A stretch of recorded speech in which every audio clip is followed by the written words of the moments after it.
tell you about the spy who loved me. All do that with your fingers round your eye. I'm Roger Moore. Bang!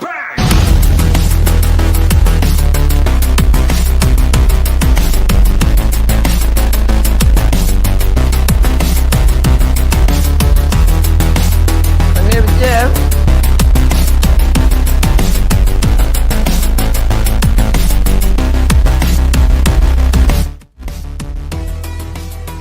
Welcome to World Class Bullshitters, the epitome of pop culture. I'm your host, Jeff Hicks, and with me tonight is the Bombay bad boy himself, Big Red Nick Utham.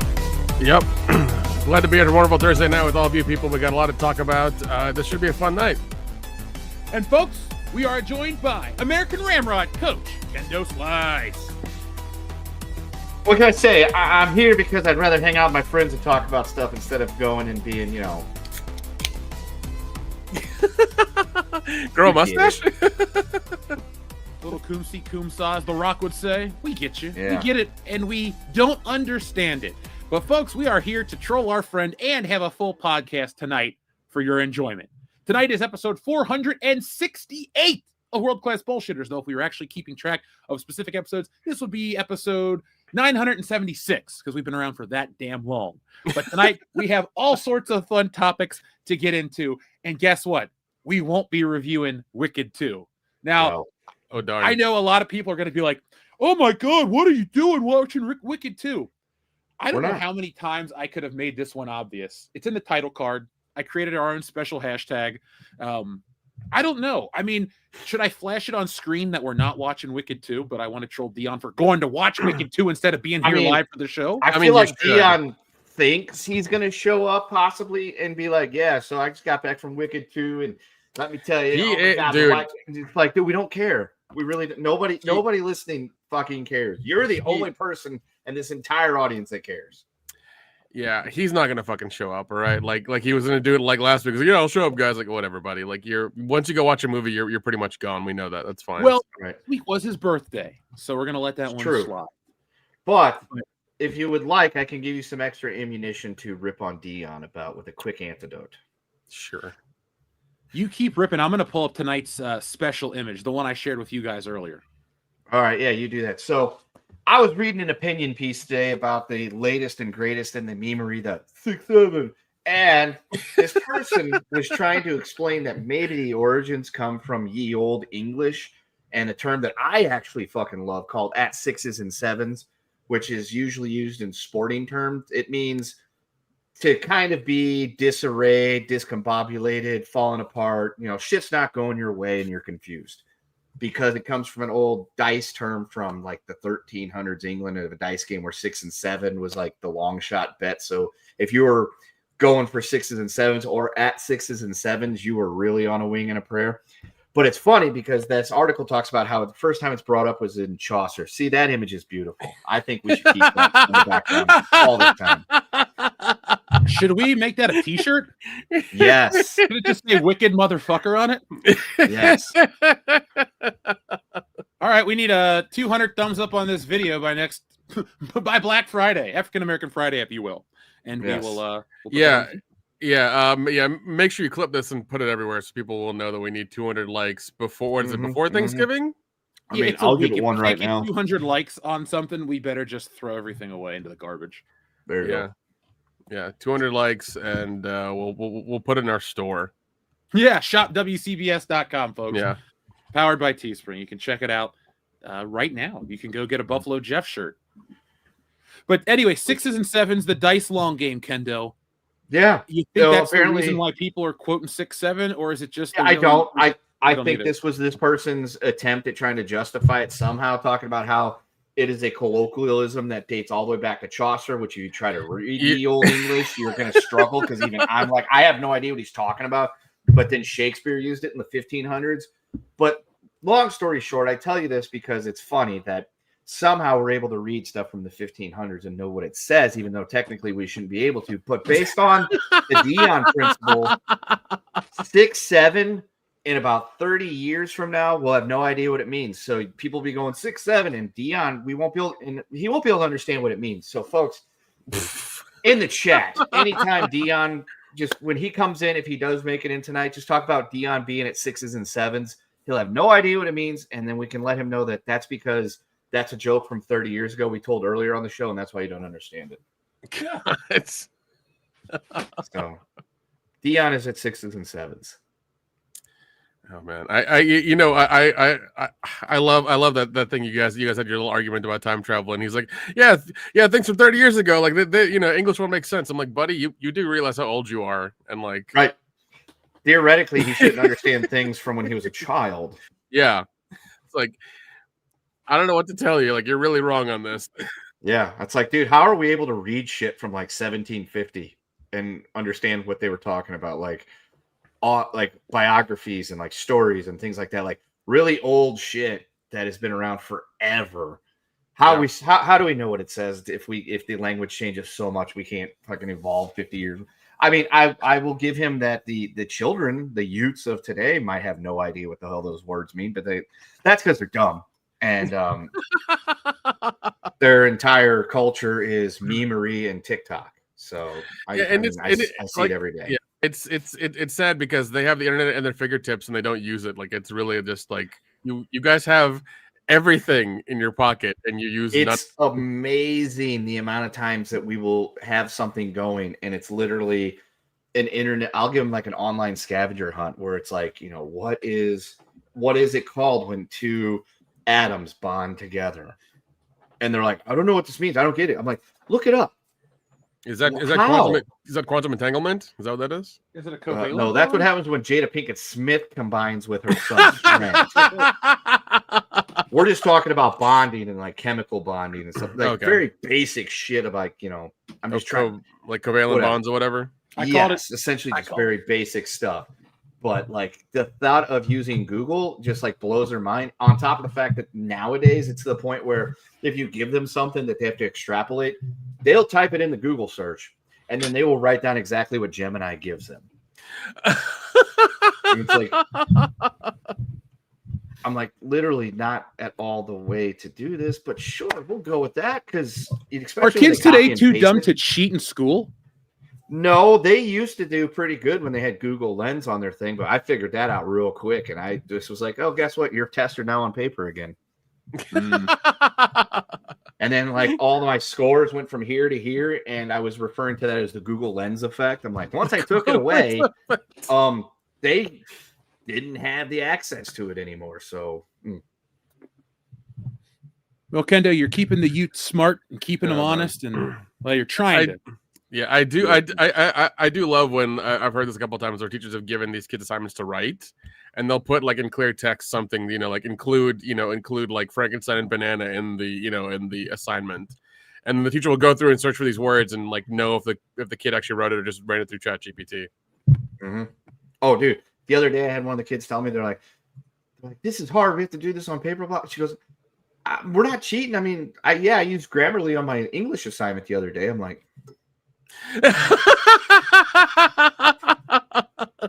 I'm like, thanks for letting me know. So I immediately sent a message to the English department. I'm like, guess what, guys? You need to run your submissions through the check thing because it's there. It's there. Last year I had them do like a 3-paragraph. This is what it is. This is what it means. And here's my conclusion. And then I sat there and had it up on the big TV screen in my room, and I was just plugging and playing with everybody's things and hitting the scanner. I'm like, how many? Oh, look, 85% AI chat, 15% plagiarized. And then I was just clocking that T, as the kids would say. Right in front of them? Right in front of them. That would be so much fun. That would be so much fun. By the way, we're only on vertical if you're watching on your phone. StreamYard's changed. So yeah. But we have the word of the day, folks. We'll get to the Stargate in a minute. Let's hide that. So the word of the day is from Shrubbles08. It says, I'm on assignment in New Orleans. Ooh, tasty city. So I'll catch the stream later. Anyway, the word of the day is stuffing. Debbie does stuffing, or Debbie gets stuffed. Fistful of stuffing, stuffing with a fist. Where the stuffing dares and inglorious stuffing. The stuffing of Pelham 123. Let's see. Goodwill stuffing. Throw stuffing from the train. There you go. Back of the 50-foot stuffing. Back to the stuffing. Harold and Kumar go to Stuffing Castle. It's an entirely Hot different Tub movie. Stuffing machine. Sisterhood of the Traveling Stuffing. The Divine Stuffing of the Yaya Sisterhood. That could be a double entendre. Yeah, I know. I would watch that. Enter the stuffing. Yeah. There we go. Deep stuffing.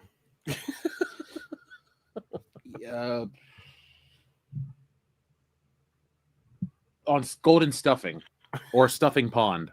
Mm. There we go. Stuff it in the rain. There you go. That just sounds like an aquatic porno. Stuffing of the lambs. Stuffing of the lambs. Hey, Wales. Somebody from Wales is checking in. Boss stuffing. God damn it. Every Some time. great stuffing. The French stuffing. That's a good one. Is it made with brioche? Probably. And just and Maybe. just it's made by assholes.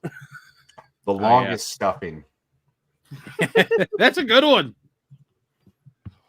Let's see. We're talking about Bonnie Blue. Ew. Is she still? Has she hit No. 2,000 dudes yet? Who the fuck Probably. cares? Who the fuck Yeah, cares? exactly. Who the fuck cares is right.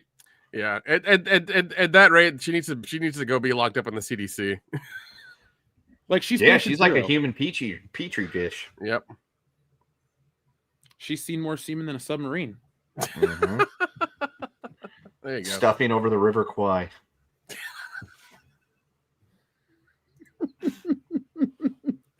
Let's see. One more from each of us. How about fuck, why am I drawing a blank? It's been a long day. Stuffing. I don't know. You go. I'll think of one in a second. The Magnificent Stuffing. Stuffing Express. The Wizard of Stuffing. There you go. There you go. It's on brand for tonight. The Wizard of Stuffing. Is that Dion's nickname? Sure, That why just not? sounds like a compliment. Yeah, I I'm know. the Wizard of Stuffing. Yeah. Well, folks, let's see what you got. Night of 1,000 Stuffings. Oh, That's geez. a Bonnie Blue story. That Yeah. literally is a Yeah. Bonnie Blue story. Yeah. Stuffing man. Bonnie Blue, is that you? It would be funny if she was a fan of the show, but she only listened to us to talk shit about her. Like she got off on it. It was her thing. She's like, well, I could see herself. I don't know. She seems to like abuse a lot, so probably. Yeah. She'd be like, dude, I fobbed myself off when you slut shamed me. Be like, okay, that's weird, but all right. I mean, We don't really shame you. We just wouldn't go near Yeah. that hole with a 10-foot pole. Yeah, here's our Patreon link. Please donate. Yeah, Yeah. if you want to become a $2,000 a month patron, we'll beat you with a 10.5-foot pole. There we go. Yeah. Or we'll just let you spend the night with Dion. No, I wouldn't do that to Dion. No. He's got a happy marriage. He doesn't You're like, need to look, introduce any kind of You're alien. just gonna sit around watching musicals together. That's all it's gonna happen. Dude. Bonnie Blue is her. It'll be like in Species, you know how it like infects and kills and all that shit. That's her downstairs mix up. I think that was Species 2. Is it Species 2 or is that Species? I don't know. I forgot. I haven't seen those movies in forever. Maybe been a it's while. Mimic. Who knows? Could be Mimic. know. Could be Mimic. Yeah. Could be Mimic. All I know I is just that want the to. lady. I just want to yell into it and see if it echoes. It will. It definitely will. You know what it is? It's the fucking pit from Derry. It goes right into her. Pennywise is down there. You'll all That's where float down Pennywise here. is. Yeah. Oh God. No, it's like it's like the thing in the Eddie Murphy movie. Oh God, Golden Child, where he just throws a penny. You don't hear a noise. You know how he goes, I want the knife in that movie? Every time you talking to her, it's I. It just doesn't stop. Yeah. Stop. There you go. Folks, we've done enough slut shaming here on WC. Yes, to last a Yeah. lifetime. Just like Go Bonnie Blue's Blue done enough waffle. dudes for 10 lifetimes. Oh, We'll be God. back. It probably does. It probably does look like that though. I looked it Looks up like once. It's creepy looking. It looks like it could be in a Roger Corman movie. Yeah. It probably, Or it looks like Rocky Balboa when Mick, he's like, cut me, Mick. That's what it looks like. It's all yeah, I was gonna say it probably looks like it's been gone about 12 rounds with Prime Tyson. I wanted to puke, and I've never had that It's- before. It's been ran over 1,000 times. Yeah. I think that would be an improvement, Nick. A lot of rear end damage. No, none there. God, it's like a dead skunk in the Las Vegas sun. Yeah. Ooh. I don't even know if we have skunks here, but never mind. You will soon. So since we're talking about bottomless holes that lead to other dimensions, let's talk about Stargate, shall we? So, folks, in the title, we talk about sci-fi saviors. Now, this segment is actually going to be something that you'll want to hear because everybody has a lot of the same complaints when it comes to science fiction or streaming properties. But this was announced this afternoon, and I thought, well, this is promising. You might want to hear it too. Literally breaking news. Yeah, I would break something if I had here. Here, we'll pull out a tissue. Broken. There you go. There's the news. Fucking broken.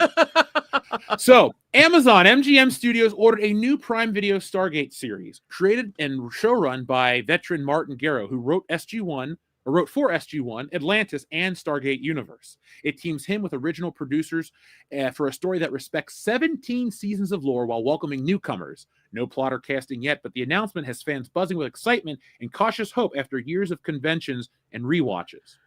So I think this is, at least from this little blurb, this little buzz, that they're learning from the mistakes that Disney Star Wars did. Because when you talk to a lot of fans, everyone goes, well, I like the EU and it's gone and I don't like this shit anymore. And a lot of people are angry. But the fact that this wants to keep the 17 seasons of a show going is so refreshing and different, because every time we hear about a new reboot or a continuation or a remake or something, it's like back to formula, and nobody wants that shit. We want to, if we're going to watch more, we want to just see more, not something that undoes or redoes something. So what do you guys think about this? I know, Nick, you're a big Stargate guy. Oh, dude.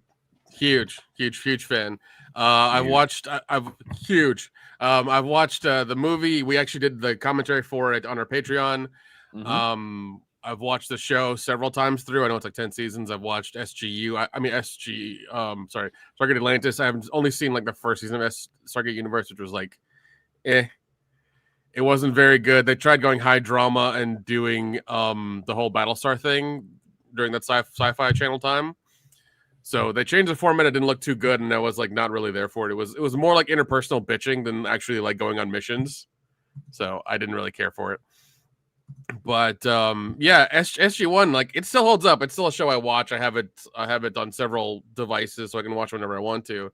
So is that the one with MacGyver? So it's one of those things, like, the rules of it are really easy to get. Like if you're even like, a fan of the show or even watch the movie, like, they're real easy. So I don't know, like, they keep fucking up these properties, and I don't know if they can actually bring this one to fruition or even make it, good, because it's going to be really difficult. It's going to be very difficult. Even with the original showrunner? Okay, they have the original showrunner. That doesn't mean shit. No, because didn't they have, like, whenever they did the Lord of the Rings stuff, they had, like, what is it, somebody from the Tolkien family or something like that, or somebody who did the first movies? I think that was just his grandson just selling off the rights to Amazon. Yeah, so there was, so, like, it's one of those things where, like, I could give 2 fucks if they have the original showrunner or they have the first AD from the first movie, from the first day of shooting. Like, I could give 2 fucks. What if they get Kurt Russell?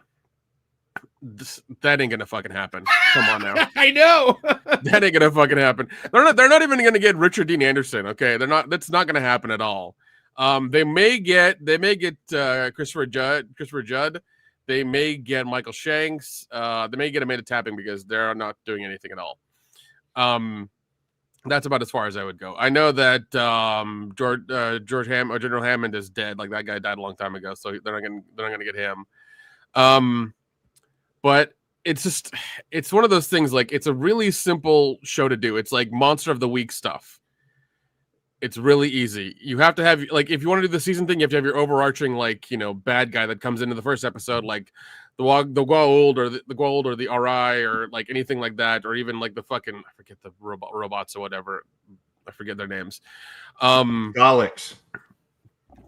Exterminate. No, that's different. That's entirely different. Oh shit, it's a different show. Yeah, I do like that. So it's gonna be one of those things where it's like, I mean, like I said, I'm a huge fan. I love it. I hope they do good by it, but I don't think so, because Amazon every time they do this stuff, they're like, oh, diversity, inclusion. We need to do that first before we make a good show. It's like, go fuck yourselves. Actually, go fuck yourselves, because it's gonna be one of those things where this thing lasts 2 seasons and then it's gonna be gone because they'll screw it up so bad. And then Stargate is an inert property forever. Yeah, and it's one of those things where like even when we went to Dragon Con this time, I still saw Stargate people dressing up and doing the costumes and stuff like that. That's how prevalent it still is. And it's one of the it's just a really good show. The movie was great, the show is great, the spinoffs were good.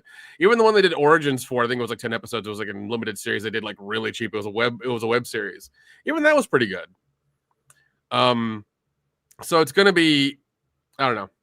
It's I'm pretty sure I'm gonna count on it. I'm gonna make a Dukes Brothers bet they're gonna fuck it up. Within the first 3 episodes, they're gonna fuck it up. I will take that bet just for the show, but I probably won't even watch 1 episode. So you're just going to get $1 from me. Oh, that's fine. Yeah. I'll watch the first 3 to 5, but I'm sure in the first 3 they'll fuck it up. Well, look at something like Welcome to Derry. That started out pretty good, then fell off, and then starts to redeem itself. So hopefully Stargate just, levels out early and doesn't have to fall off, because it has taken a lot of mental coaxing on my own behalf to continue to watch Welcome to Derry past the 2nd episode. But once I got into the 3rd one, I was feeling pretty good. So yeah, we told you it'd be okay. Yeah. I really don't want to watch like civil rights in horror movies. Like in grade school, we had to learn about the civil rights movement. I'm with you on that. Fine. It's justified. It's an important part of American history. But God damn it. Do I want to watch by Stephen King? Shut off my brain. I want to see clowns eat children. Jeff. We'll get into that after the Stargate stuff if you want to get into Welcome to Derry. Yeah, we're done with Stargate. Okay, all right. There's nothing else to say. You were that was it. That was for a clip.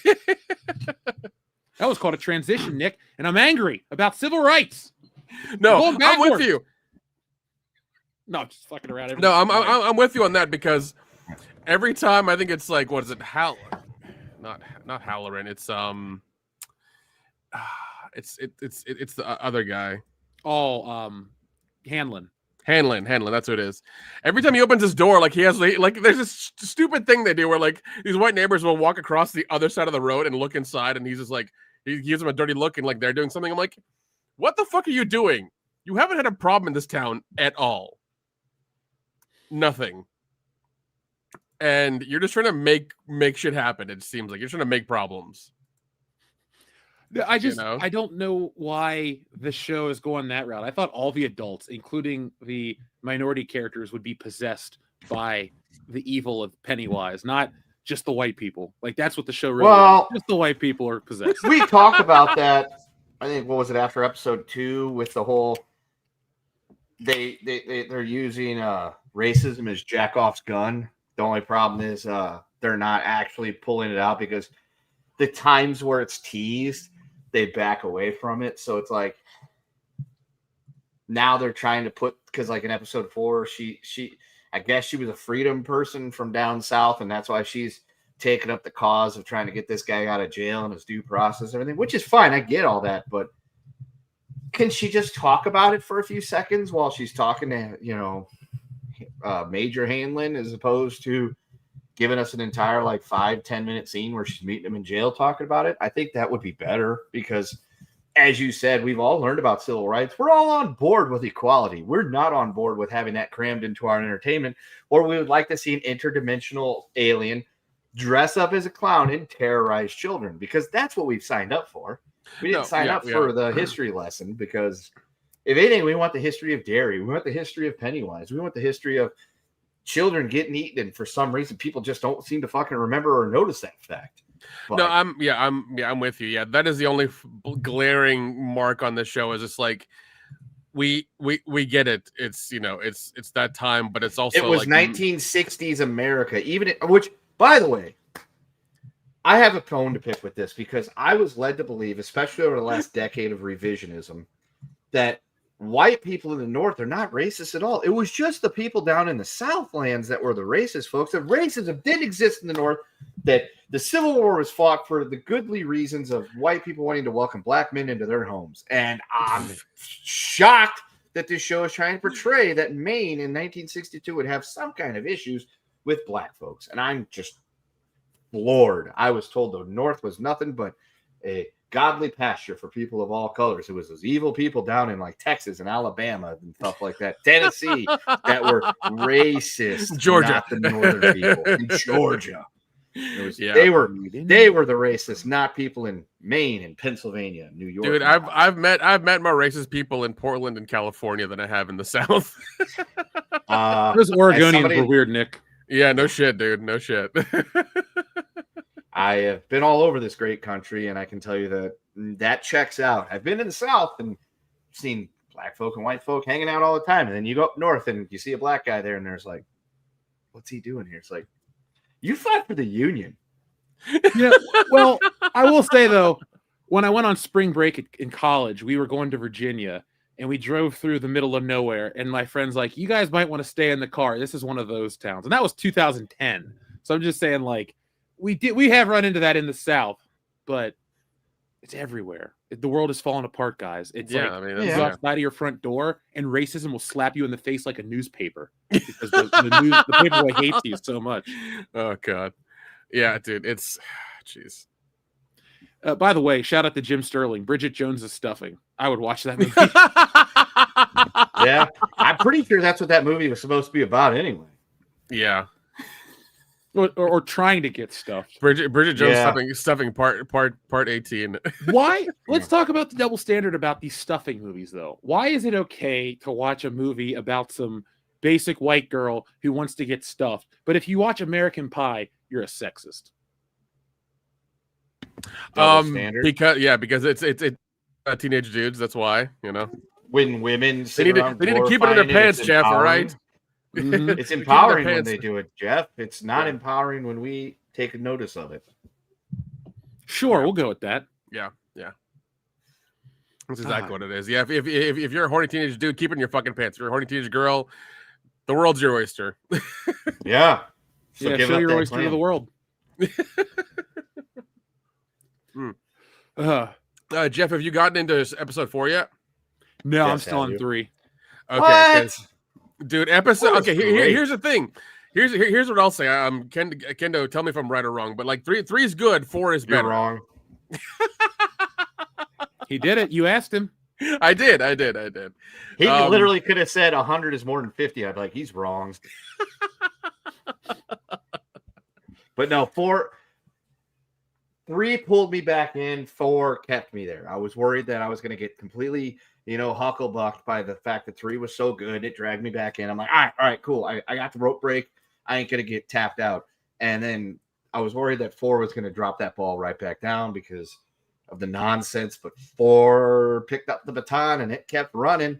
And like I told Jeff, I was like, it's set up perfectly for the next 3 episodes to be fine before that last episode goes back into the mire of slogging of wrapping up everything we just got and setting up the next season that's supposed to be coming, since it's supposed to be a 3-season dealie. Yeah. But yeah, 4 was great. 4, it started going places, and I'm kind of interested to see what happens with old Pickle Girl, because of where she got left off at, and kind of sort of didn't feel bad for what happened to the one girl because she sort of had it coming by being a bit of a sneaky bitch and trying to sell out her friend. Oh yeah, Marge. Yep. Marge. Yeah, she's now known as Snail Trail Marge, and for obvious reasons. Obvious reasons. That's a weird. I get why you say that, but that's also like really. That's also hilarious. Well, she left a trail, she really was a snail. What do you want me to call her, Nick? Very true. Yeah. You're at a loss for words. That's true, I do. Dick Halloran's whole thing is his part is great. Because of what he does, we get the backstory onto why Pennywise. Oh, yeah. We learn where Pennywise came from and why he's stuck in the derriere. Yep. Do you think it's a little late to do a crossover multiverse type of TV show with Stephen King? Like, what I'm trying to say is, like, do you think this would have been cooler and more engaging if this was done like right at, let's say, in 2019, right after It Chapter 2 came out? Because I feel like after the Marvel implosion, people just aren't really into like looking for Easter eggs. Like, oh my God, this, and this. Like, it kind of seems like a piece of entertainment. I think in 2019 that might have been too much too soon, especially since 2019 It Part 2 kind of sucked. I think you needed that to die out a little bit to be able to bring it back, because as Jim Cornette always tells us, how can we miss you if you won't go away? Mhm. So I think that's probably not a bad idea to bring it. Plus, if you bring it back that quick, everybody's going to want to see Finn Hardwolf and all those people and everything like that and be like, sorry, these kids are like 58 years old now. They can't be playing children anymore. And so this gives you a chance to make them fade and then bring it back because you're bringing it to the 60s anyway and putting it all together like that. I think that works really, really well. I'm just worried that they're going to paint themselves in because we know the story of Pennywise. We know the whole cycle of 27 years, this and this, and going dormant and all that shit. So it's not like the next season can pick up next year, like in 1963, because what is it going to be about? Pennywise is underground. He's going to be dormant. It's like, hey, it's 1963. Oh, Kennedy just got shot. I mean, that's not good TV, Jeff. So that won't work. So that's what I'm worried about. But they're giving us plenty of really good shit, especially with episode 4. Holler, and I think is the best character of the show so far. Like, the dude acting as Halloran is doing a really fucking good job. He's doing a fantastic job. Pete pointed out that he thinks he's doing great because he's not trying to be Scatman Crothers, which is helpful. Yeah. And he's playing it his own way. He's not trying to be that Dick Halloran from The Shining. Yeah, I think the show, again, all that positivity could be completely fucking gone next week. That's true. Whatever, whenever we see the episode, wink, wink, nod, nod. It could all fucking just completely unravel. Pickle Girl could face no consequences. There could be no weird shit going on. And we could still not see the clown doing clown shit because we still kind of haven't seen that yet, which I'm good with. I mean, you don't show the shark right at the beginning of Jaws. You tease it. You tease. No. They're going by Roger Corman rules basically. That's what they're doing. Yeah, which I'm fine with. Yeah, we know he's there. We know he's out there. We see him doing shit without seeing him. Good enough. So yeah, I think we're doing good. Episode 4 was good. Like we said, we got the backstory. We got to see Dick Halloran use his shinning to shin an Indian kid. And we're getting some good stories, and we get the origins of the Pennywise character. He still hasn't clowned it up yet. I guess he learned how to do that later when it was like, hey, maybe if I run around as a Wendigo, I don't do that because you keep scaring the children right away. You got to lure them in. So that's good. And the ending of the episode, it got me. I'm like, God damn it. I love episodic shit that's weekly water cooler stuff, but fucking hell, I wish this was all there now because it's connected everything, and I gotta see more tonight. Yeah, well, as soon as that episode comes out, I will acquire it and send it to you, so you have it ASAP. I appreciate that because the second you upload it, I go, let me pull up my flash drive and. No, because I remember when we were talking about it, you guys were just like, I gotta get this, I gotta get the service, for a week or a month. Like, fuck that shit. Fuck that. So, I like the way you're operating. My whole thing is, if I enjoy it enough, I will just buy the season on Blu-ray when they release it. Oh yeah, of course. By all means, essentially me paying the 2 months of Max to watch it. Yeah. By all means, $5. Yeah, by all means, if you like it, buy it, of course.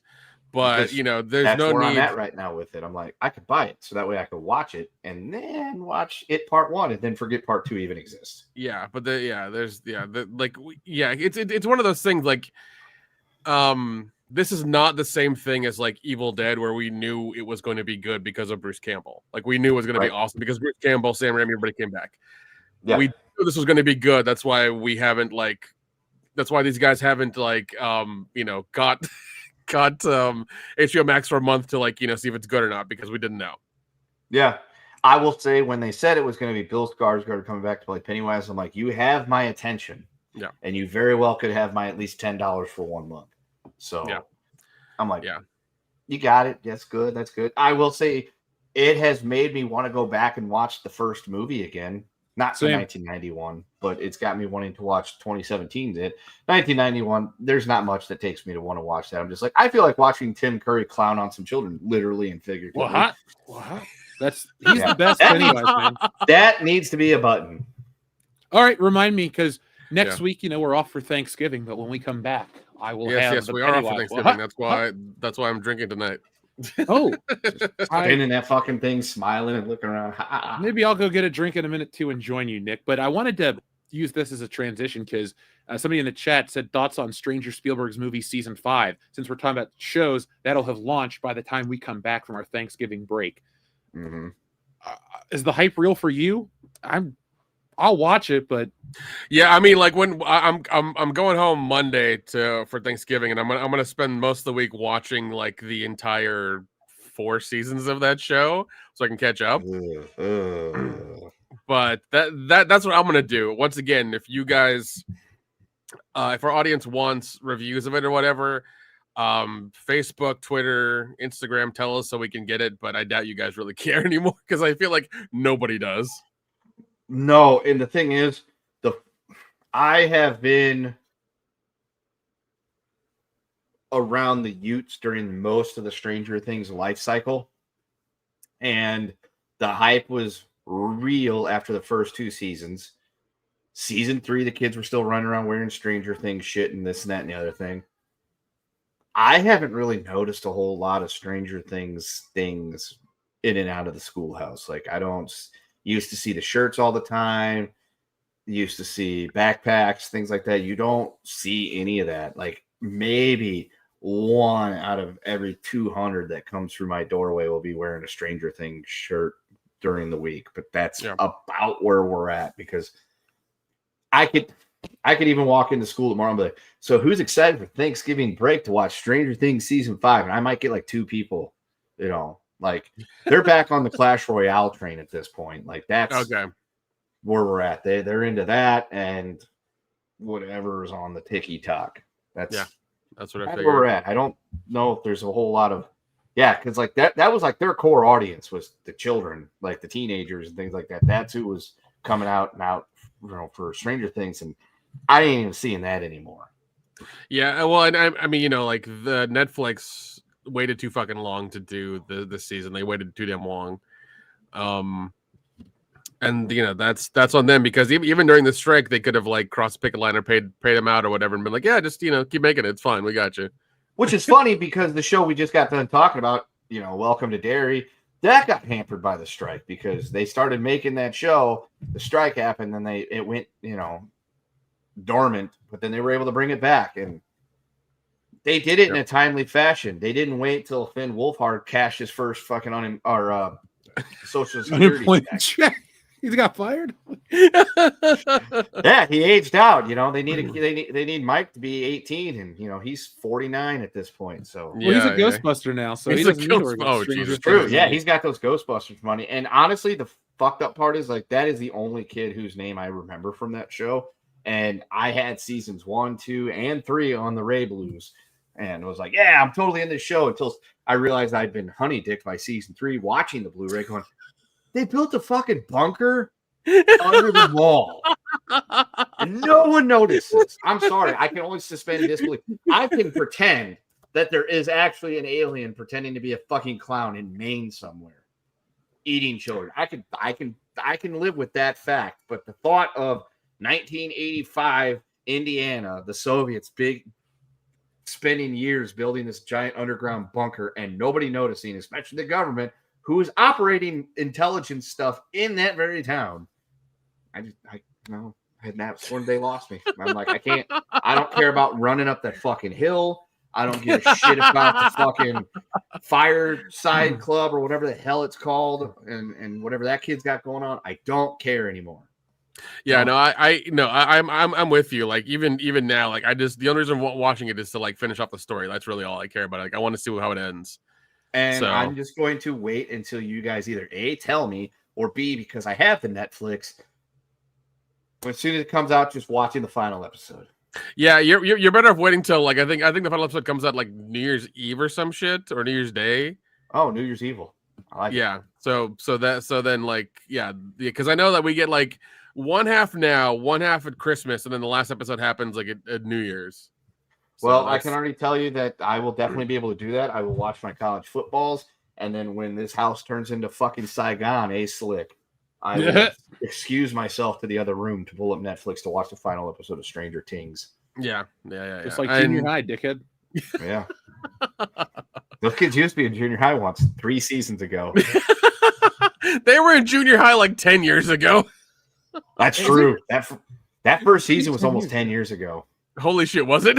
Yeah. Yeah, I think I it was was like kidding. 2016 when hang on. Oh my god. I think you're right. I think you're right. Stranger Things season 1 debuted on the 15th of July in the year of our Lord 2016.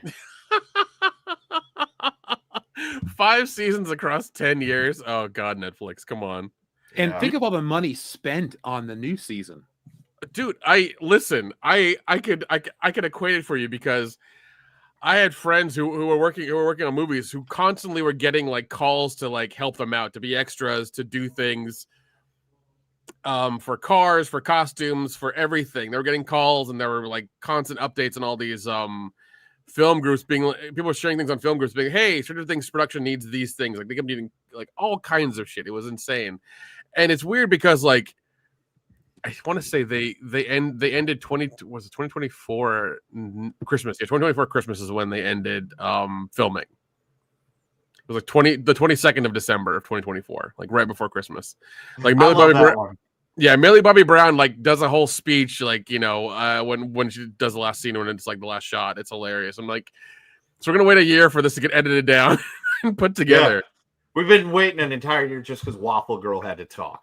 Yeah, and it's one of those things. I think they spent. I want to say what I want to say it was like 50. Was it like $20 or $30 million an episode? Like it was a lot of fucking money. I'd Maybe believe that with all the CGI. Or maybe it was 50 or whatever. I don't fucking know. It was a lot of money though. The only thing I can give them though is that Stranger Things does look good. Like no, it does. It does. It's a cinematic show. Every element looks really good. Like when they go to the Upside Down, it looks better than Marvel, which used to be the gold standard for entertainment. Like I might be personally just tired of. Are we saying that Stranger Things is now the gold standard of entertainment when it comes to cinematic television? Well, Welcome to Derry is up there. Actually, Welcome to Derry looks just as good as Stranger Things. I enjoy that fucking theme song way more than I should. The introduction, yeah. Because it's the introduction with this little girl singing about how beautiful she's going to be with her hair up and all this stuff. But the whole time you're seeing these fucking cartoons of 1950s Americana with all this horrible shit happening in the background. The spike going into the kid's face and they're smiling at her. I'm like, oh Jesus, this is horrific. Yeah, I love it. I love it all. It's the introduction. Like I wait for it because it's such a fun introduction. They do such a good job. Yeah, I never skip over the intro. I'm like, nope, I'm watching this because I want a ribbon in my hair too. But that was Pennywise around. That's how I feel about the Stranger Things theme. I think that's the best TV theme song in decades. I listen to it all the time. I mean, I'm oddly interested in seeing this show. I thought the last season was kind of lame, and I'm invested in everybody except the kids that are the focal point. Like, I want to see what Hopper's up to, and Winona Ryder, and dude, Hopper's dying. Hopper's dying. I'm okay with that. Hopper's dying. He should have died in season 3, but somehow he got beamed to a fucking gulag. Yeah, that was dumb. Again, I'm just like, it ends and then it shows. I'm like, fucking hell. All right, I powered through this season, even though I was pissed off the whole time that you somehow gloss over the fact the Soviets built a bunker under a mall in Indiana, only to have Hopper should fulfill his character arc here and take one for the team to save the kids, but he somehow has been sent magically to a gulag. Do you think? And that was the last time I've only watched season 3 one time. I'm like, I cannot deal. No, it's fine. It's fine. This. Is Murray going to die? You think? I think he should go. Murray will die too. Murray will die too, doing like some sort of technical thing. He's like, I gotta hold this button while like the electricity shoots through me, and like, go kids, go. Like that's what'll happen. He'll die that way. Steve will die too. That'll piss me off because Steve will die. Steve's the best character. Who was the guy in the last season? The fucking like rocker kid. Oh, Eddie, he was good. I bought his action figure. He'll come back and be like a mimic for like, you know, fucking one the kid who really liked him. He'll be a mimic for that kid. It'll be Vecna like pretending to be him. That's what'll happen. I don't know, man. He was off making the Fantastic Four. Oh yeah, because that did really well. I mean, it may have been a shit movie that underperformed, but he was there. So no, he was for sure. And like, I hope I see him in other things, not just like bullshit Marvel stuff that nobody cares about. In the chat they're saying no one will die; they'll all come back, and then they'll all wake up. God, we're gonna get a Saint Elsewhere ending where it was just like an autistic kid's dream the whole time, staring at a snow globe. That would be amazing. It turns out like Washington's not real. if that's the case, everyone's gonna be like, "Fuck you, we're done." dude, what was the? It's at the end of it, it's just Waffle Girl is actually in an insane asylum, not actually in some kind of like psychic thing, and like she's just sitting there staring at like this picture of like the yearbook from that middle school because she fucking went out, like lost her goddamn mind, and she was just envisioning it the whole time. They do that, and I 100% will declare this the gold standard of entertainment. I'm like, yes, you made your entire audience wait years to see a finale, and you just completely fuck them over. Yes. If they do that, that would like I would be pissed off, but I would laugh immediately after. Like, God damn it, you did it! Fuck. All right, I owe Kendo $1. The greatest television show of all time. It wipes its ass with The Wire. This show is the best. God, yeah, I do know that they are going to also start like the fucking cartoon or the like cartoon / anime show that's going to happen afterwards as well too. So more.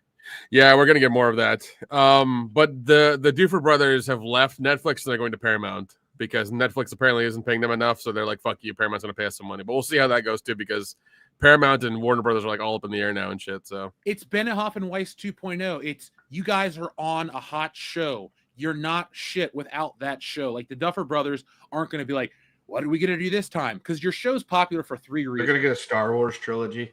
An 80s nostalgia Star Wars trilogy. It's going to be. They should have done the Skeleton Crew. They already tried that 80s nostalgia Spielberg shit last year.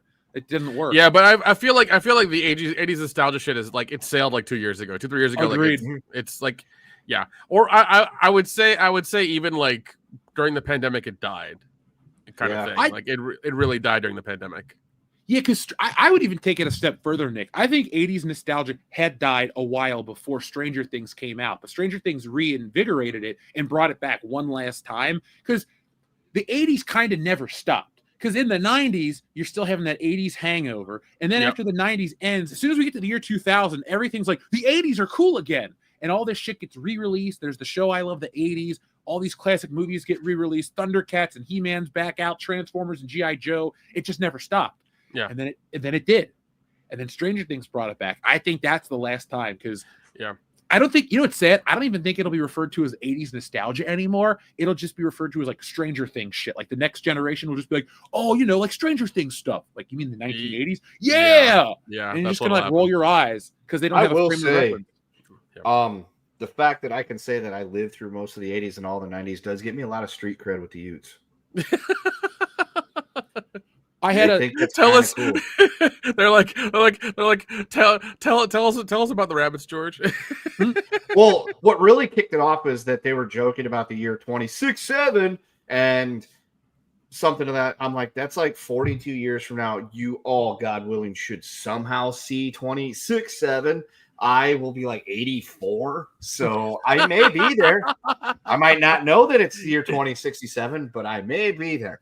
And that's what it just. Well, we already made a deal that if you start to go senile, I get to take you out. Okay, and I get to watch. And we already made that deal, Kendo. I would much rather just be walked into the woods and put down like fucking George. That's what you said. That's what you said. As opposed to, laying there shitting myself in a hospice. That's exactly what you said. Because if that happens, then you're like, hey man, just take me out. I'm like, gladly. Dude, I will even show you exactly where this should happen too. You can walk me into exactly a certain place in the woods that way, about 1,500 miles, and I'm just be like, look, you're home. I'm not going to drive you across the country. We're just going to tell you you're home and just do it in the parking lot. Yeah, exactly. Let's do the parking lot. Now that's unfair, all right? There will be trees in the parking lot. You'll think you're at home. They're palm trees, and it's not because Nevada is not home. It is for you now, so just be quiet. It's fine. You'll eventually live there longer than you were ever in Camp Kendo. Changing my fucking living will. Yeah, if you put us in it, you'll live longer. Going to renege on that whole agreement I made. I will find somebody else that's more willing to do it on my terms. It could be Dion. He just won't show up. You'll shit yourself. He just won't show up. He'll be late. Yeah, you'll have just flatlined, and then Dion's like, "Hey man, I'm so sorry. I had to go Wicked Part 5. Wicked Part 5 came out. No. The second remake of the second part of Wicked came out. He had to go watch it. Yeah. He's going home to watch fucking West Side Story again. Like they've remade it since. Oh my god. You should ask Pete. The chat's like, is Pete and Kendo's playing? Maybe Pete can take care of you, Kendo. Pete's older than me though, but I think he would be willing to do it the way I want him to. He just two old dudes trying to find like. It's like the bucket list. Yeah. So it's like I'm pretty sure this is like, where Camp Kendo used to be. It's like grumpier old men. Gotcha. Turns out we're driving around in Oklahoma. There you go. Better than Oakland. That's true. Now, I was looking at the chat. They're talking about how early 2000s nostalgia is coming back. Evanescence revivals, new metal. Oh, fuck. Jesus Christ. I don't want to live through 2000s revivals. It was fine when we lived through it, but like that weird post 9/11 window where it's like entertainment was kind of shit. And then everything had to be sanitized for like 18 months, and then everything it was stopped fine. being cool for like a year and a half, and then suddenly Yeah. everything was cool again. It's like, hey, we're allowed to make jokes. Yeah. I don't know. All right, Dion, you suffered. We're not really here to poke fun at you, but We are. you're alive. Was it? Yeah. Nobody wants to hear all that bullshit. Listen, let's just get it out of the way, okay? You know, I got a wife and a twin sister. You know, he playing cool. The three of them are playing cool, but like they be calling him out. If one of these two chicks were to jump out here, they'd be like, "Oh my god, guys, good to see you." So these three chumps is lying to you, America. That being said, I went and saw Wicked for good, and then doing Willingly, that, and we know you're excited. Ain't nobody ask you, Stedman. And nobody asked for a review of the second Wicked movie either. All I'm saying is, I went and saw Wicked for good. The ladies loved it. My black ass was there. I got a text from you about how upset you were. It was extra. It was extra, but it wasn't that bad. Really, a musical was extra? You don't say. Listen, theater kids are a real thing. Being married to two of them, dude? Oh my god! I've been watching. What is it? Stacey Rico and Ariana Grande do fucking like red carpet shit. It's the most theater kid bullshit I've seen in my life. Like I get it. You two, the movie's over with, and you're doing press. Like, calm the fuck down. Did Willem Dafoe do a good job as the Green Witch? He does. He Okay. does. Just checking. And Jeff Goldblum is charming as hell, and he's all dancing around and doing his jazz hands thing. And I'm like, man, tell me about the mathematical probability of life in not Helen Hunt's naked body. Whatever, man. That's cool. That's entertaining. And it's very dramatic. If you have a lady friend and who wants to see this, you take her to see this, she's going to be happy. Listen, and there was a decent amount of people who saw it. And you know, it wasn't that. You know, I was a little toasted. You know what I'm saying? It wasn't that bad. We know. It was actually, you know. So I have one legitimate question about the movie. God. Did the lady that played the Wicked Witch? Hold on, I'm taking off my shoes. Hold on, I'm taking off. You can listen and take off shoes at the same time. I've done that before. Yeah, apparently Dion can't walk and breathe at the same time either. Hold on, let me take off my slipper. I can still hear you. And to get in front of it, I'm being aggressive. Now, ask your question. So, was the lady that played the Wicked Witch of the West better in this movie or in Nosferatu? Better in Nosferatu. Okay. And she looked the part really well, too. Yeah, she does. Is there a scene where the wind blows Ariana Grande to Oz? Like, is that the movie's plot? Like the whoosh, and she goes? No? It's part of it. It's kind of part of it, yes. Did both these witches at some point on the screen scissor and make this movie actually palatable?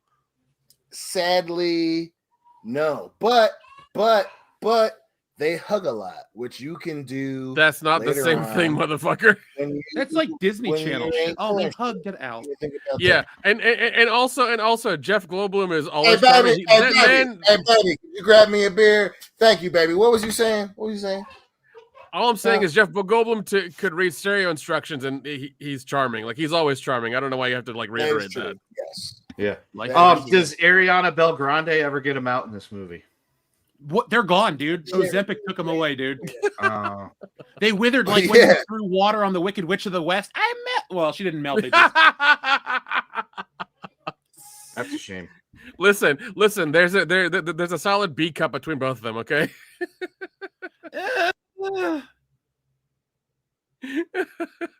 like how Dion's muted, and it's like, but we. Hold know on, what I he's had to saying. put one of them. Listen, that's the other the downside of Wicked for Good is if you take your if you take a couple of them, they get extra. You know, so she's trying to being Just buy them ice cream and have a nice time. I agree. Listen. I agree. But you Order know some which Ben and one Jerry's it and put is. on Friends. They'll be quiet. I swear. Oh, Dion might shoot himself. Hey, If you have to watch Friends tonight. Look, they're outside smoking. You say Friends. I'm stuck here watching Friends instead of the damn game. Cool it, man. You know what I'm saying? Yeah, we don't want to fuck his life up. The point is, I literally have one follow-up question to all this because it seems like, based on the way you're telling the story, there was literally a firearm pointed at your head to make you go see this movie. But last time I checked, your wife and your sister are adult women, correct? That could theoretically go see the movie on their own, and you wouldn't have had to, right? Or was the firearm like really big caliber? It was a cannon, like literal cannon from Civil War era, pointed at his balls. It was enough of a caliber that would hurt. That being said, it wasn't that bad. It wasn't that bad. You know, you have a couple of drinks beforehand, you hit the freaking pen a little bit beforehand. You know, it's kind of annoying that they're all crying next to you, like for 70% of the movie. That's a little extra. You know what I'm saying? Oh, buddy, but Wait, in terms hold of, on. you know, Women two crying chicks during a musical? You're and fucking hugging, kidding me. you know? hey, at least Listen, you can take a Sound of girlfriend to go Music see is the one of my Lovely favorite Bones. movies. So I can no, dwell. I love Sound of Music. No, Sound of Music is good, but I'm just saying, like, this was a stage play to begin with, and then it became a movie because it was so popular. Like, and it was into two parts. Like, what did you expect to happen in part two? Whatever they said was going to happen in part one. Like, it's not like rocket surgery. We know what's going on. Well, better than The Crow, they want to know.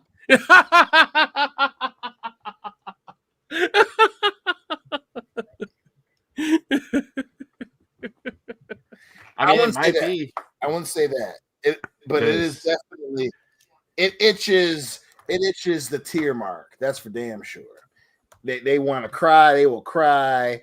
And you know, the two chicks in the movie are weird and they're weird in the movie. So, you know, at least that part's legit.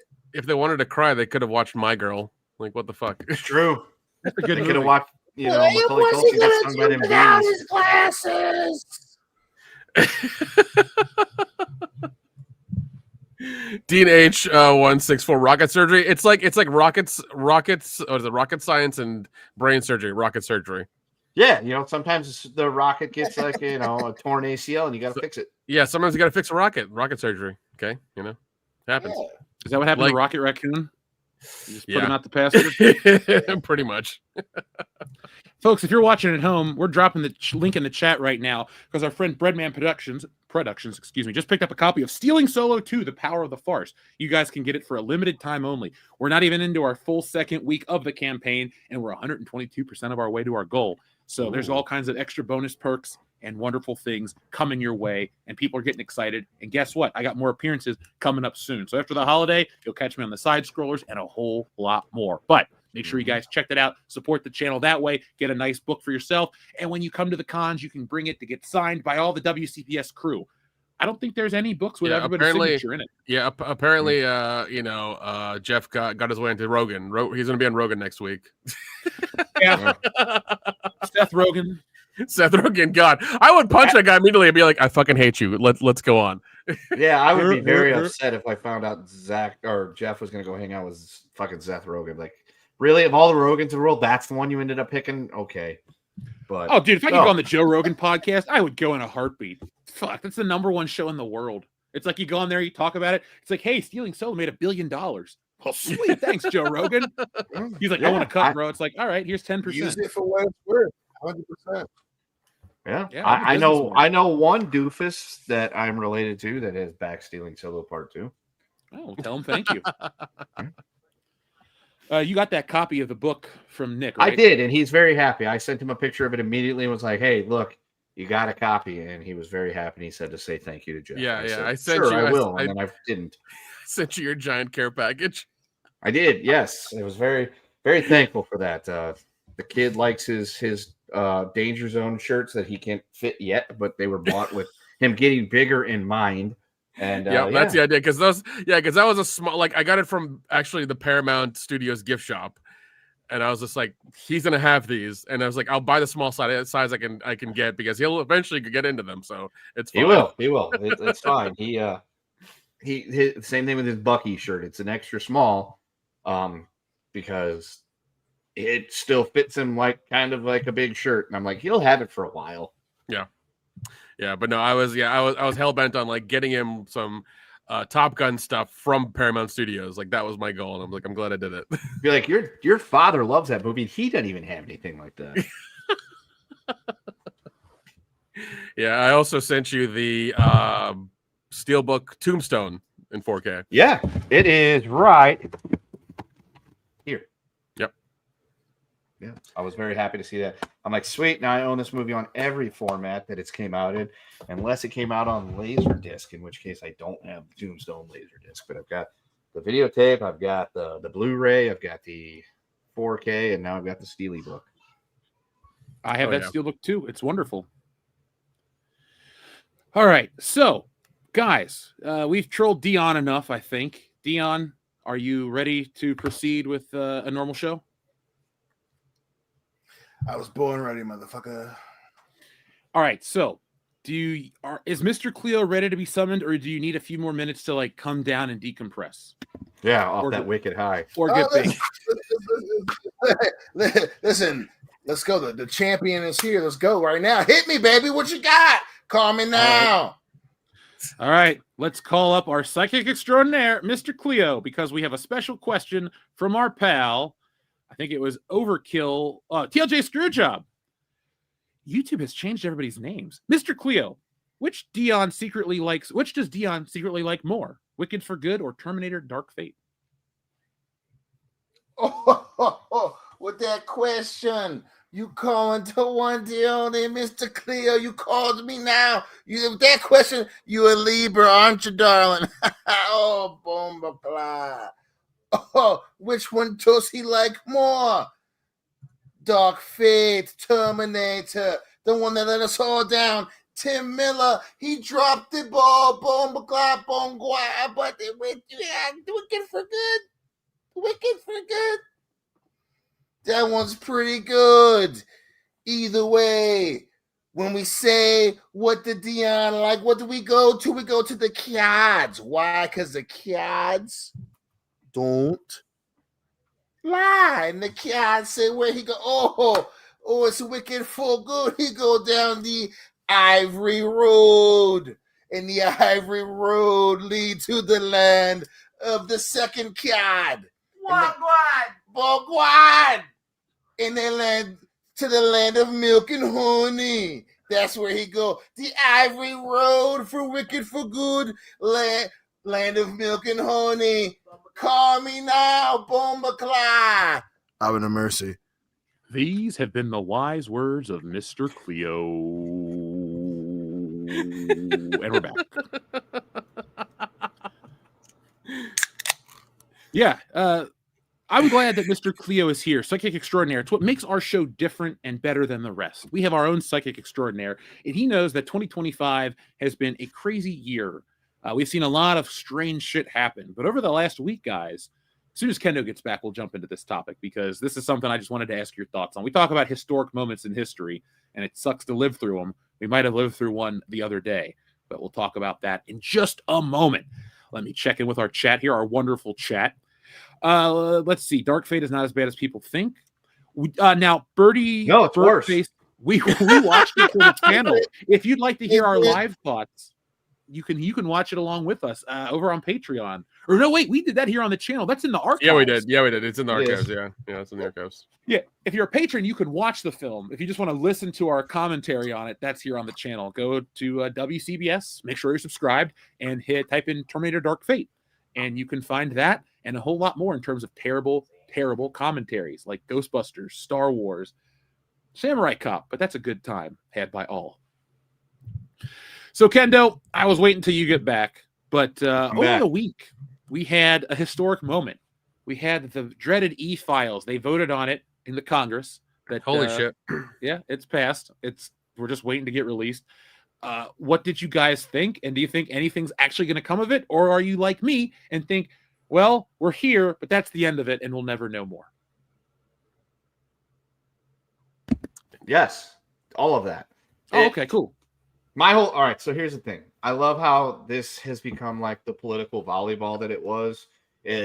For the end of the previous administration, it was like, oh, get those out there. We want to see. And then the current administration ran on a promise of, we're going to put that shit out there, on front page. We're going to clock that T, as the youths would say.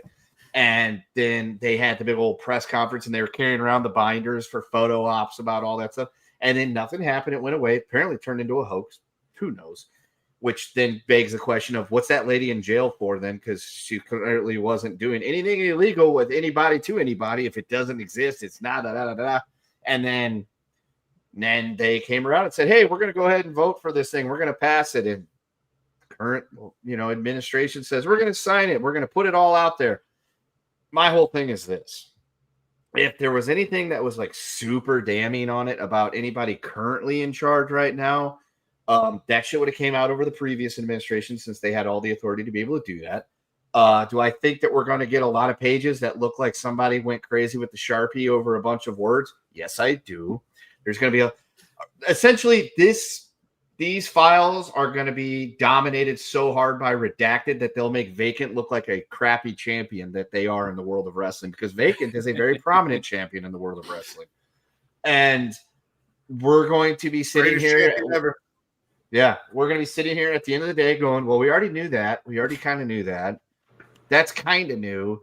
And the only people that will get mud slung at them in a direction that would hurt would either be people that are currently deceased, and probably will continue to be so, because if you're already currently deceased, that's kind of how it goes, and or people that have already been shamed into oblivion, like Andrew Montbaden Windsor, whatever the fuck he's calling themselves these days. So unless they've already been tarred and feathered or they're currently dead, I don't think we're not going to get any names named of any substance. That's my whole take on it, because I don't think anything's going to come of it, because with the way our political scene is, anybody that could have been taken down with this to prevent them from being elected to any office, that would have happened already. So I don't expect us tomorrow morning to wake up and learn anything new. And it's just going to be a bunch of markered lines and things like that. It's going to make the JFK assassination look all the more crystal clear about how it probably happened. Yep. Yeah. By comparison. Yeah, that's what I've heard as well too. It's like, yeah, the law, the law went through, and I think Trump signed it like, in the middle of the night, like as soon as it came across his desk, it's signed and everything. But then there's like some clause in there saying like they have to go through the files first, and then like figure out what is like classified and not being. Well, it is still an ongoing investigation. That's why. There you go. They changed it. Yeah, that's what it is. It's ongoing, and it's like there's a lot of classified material in there, so anything classified has to be redacted, and like anything could be classified. We learned this through like Hillary's emails, where like even when she sent people recipes, that was classified because it was in her emails.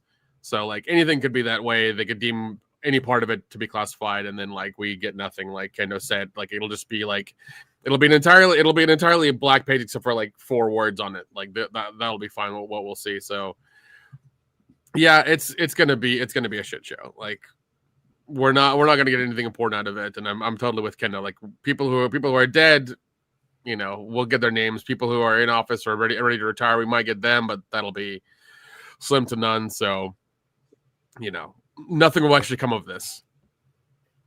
That's how I feel. It's all theater. And I did watch the vote live. I was like, why am I watching? Was it Senate? The Senate live? Yeah, C-SPAN.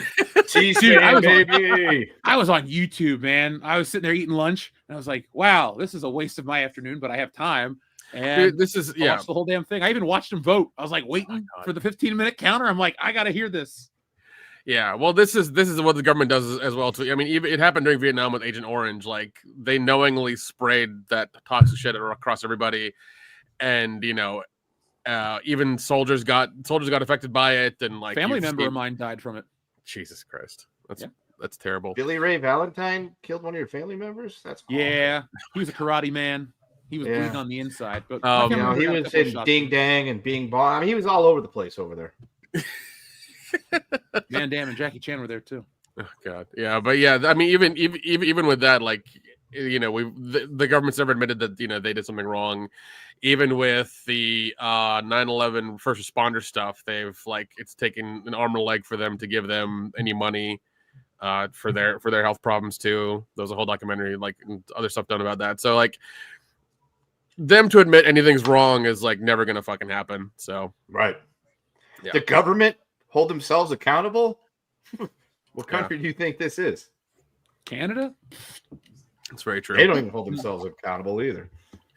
Yeah, shit show down below. That's what they're saying. Mm-hmm. Yeah, I mean, they also what is it? Then they also spray a virus into the fog in San Francisco, in the 60s or 60s. During that time, that was an experiment to see if the virus actually, would kill anybody or cause any problems, and it did. So yeah, lots of fun projects they've done on the American people. We're in the time period where the two generations that were raised on action movies and the boomers that are about to enter dementia are crap. And it's a crazy time to be alive right now. To all that y'all said, that's cool. Yeah, whatever. But earlier you guys were talking about living through historical moments. People who have a lot of sway and have a lot of say in what we do in our daily lives. The rest of the world, the rest of us that are here on a podcast listening to our crazy asses realize all those dudes, they're all kind of fucked up. And I agree that we're gonna get a lot of cover up type shit. And also we live in the age of the internet, baby. And we are gonna see what our parents saw, what those movies showed of cover-ups, and also, but we've got the internet, and a lot of people are on the internet, and things get released on the internet, and what is going to be the correlation? What things are not going to match up? Because it ain't a Robert Ludlum novel anymore, dog. It's not a Clint Eastwood movie anymore. At the same time, hey, this dude is flying the FBI plane to go see his girlfriend. This shit is crazy. It's gonna be wild, and the documentaries we're gonna get are gonna be awesome, and the movies we're gonna get are gonna be awesome, and it's gonna be wild. The rest of us, if you got a job, keep it, and then hey, it's gonna be wild, dude. It's gonna be interesting. It could be the same old status quo, or we could see some shit. Listen, Dion, quit talking shit about Cousin Patel, okay? No. He's cool. Listen, I'm cool. We're all. I don't care. I honestly don't care. That guy's. We're all businessmen. Listen, we can work something out. You know what I'm saying? That guy's kind of a jackass, and he sends the worst memes in the group chat on WhatsApp. It's terrible. 100%.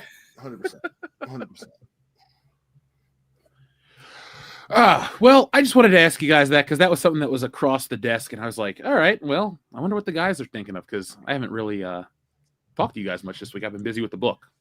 Yeah, no, I'm like I said, I'm with Kenda. There, it'll be redacted to shit. We won't get fucking anything. And I hope that some crazy hacker group, hacks the computers and we get the true files that come out. I wish that would happen. I wish that were a thing, but that ain't gonna fucking happen. Well, listen, we're living in a tumultuous time where, no matter what's, that's the glory of shows like ours where, we try to look at it like, hey, we look at this shit. Listen, we love movies and stuff. We look at it from an outside perspective of looking at this thing and digesting it, right? And, if you just take a step back, hey, that is a possibility. At the same time, you got different players going against one another, trying to play. We love movies and things like Star Wars. Like this shit plays into the people with money and media and what they think is supposed to be good. And now we're dealing with this shit with the government is the president signing things that apparently he doesn't want to sign. Like this is crazy. Like I'm waiting for Damon Wayans to be a sniper in the courthouse. You know what I'm saying? Like that was a movie that happened. This is pretty crazy. It is, Dion, but it seems like you have too much faith in the U.S. government of them like telling the truth, which is right. Which is wonderful. I'm glad you. I'm glad if they try to lie. Try to lie. Yeah, I mean, I thought that we finally got off the trust the government train during Vietnam. Like that's the part that blows me away about the political machine that's in power now of all the older people that were clearly the people running around screaming, the government lied to us and we're in a quagmire on the other side of the world. They're now saying, trust the government. We've got your best interest. Be like, ain't you guys the same ones that were protesting all this shit like 50 years ago? Because that's kind of how I remember it. But yeah, that's the interesting part. It's like you thinking about the type of dude that was looking at them at that time. That shit, the internet has changed all these things. We got things like Facebook and Reddit and Twitter and social media means the government's telling the truth about it. Our parents are living with they said TV was gonna rot your mind, and now all our parents are on Facebook. You know what I'm saying? I hate that. And at the same time, now all this, they're releasing. The president's gonna. This shit's crazy, and it's just you gotta just like sit back. Yeah, but also like once again, it seems like you have a little bit too much faith in the government policing themselves, and it's kind of terrifying, right? Because that's never worked out. And no, I'll give you an example. MK Ultra. The only reason we know about that is because a journalist broke that, and as soon as they broke it, people at the government were burning papers so this way they couldn't figure out what else was going on with MK Ultra. Like apparently it was really terrible, horrible human experiments, like really terrible shit. Like even the Montauk experiments are somewhat real. Like, and that was experiments on kids. Like there's been a ton of shit that they just haven't told us, and they've only told us like redacted versions of, and that's from like right 50, 60 years ago that we still don't know about fully. So the fact that you think that like there's going to be a leak on Reddit or something like that for this stuff is like, I mean, once again, I wish I lived in that world, but that ain't gonna. Yeah, but how do you even know what the fuck you just talked to me about? Like, did you dream that up? Because he said it now and not in 1995. Sleeping in your things got leaked and things talked about. Listen, things got leaked and people talked about stuff. Like you don't know about that because it was released through the New York Times and all the fact that you know about it because a dude who talked to another dude who released a story and like that happens. I'm not saying that the government. I'm not saying that it's going to be the government itself that does that. I'm not saying that at all. I'm simply saying that living in a tumultuous time, the things that got leaked from the end of the 20th century, that was without the internet. We know about Operation Paperclip because someone who knew someone in the FBI talked about, oh man, CIA was moving German dudes around in the U.S. because they wanted to know about rockets. That didn't come out because of shit. I'm just saying the things are going to leak out as a result of the power structure being shaken a little bit is going to be very interesting. Well, I mean, there are. Werner von Braun was our leading rocket scientist. Kind of was hard to hide where he came from at that point. And that was like 60 years ago. You can't be like, this is the guy that designed the Apollo rockets to get us to the moon. His name's Werner von Braun. Don't look at where he came from. That's kind of hard to hide in the background, even in 1968. But those things were that were that a lot of people had changed names. We know that because of shit that got leaked out. And this is going to be wild. Yeah, no, I mean there are whistleblowers, but there are also modern whistleblowers that happened during like the Boeing stuff last year. There were like 4 or 5 that all mysteriously died from Boeing. True. Boeing, a plane company, not even the government, a plane company. That's true. All right, That's that probably true, worked for but, the government you know. during the fucking World War II and on. They're probably Absolutely. part of like a bunch of shit.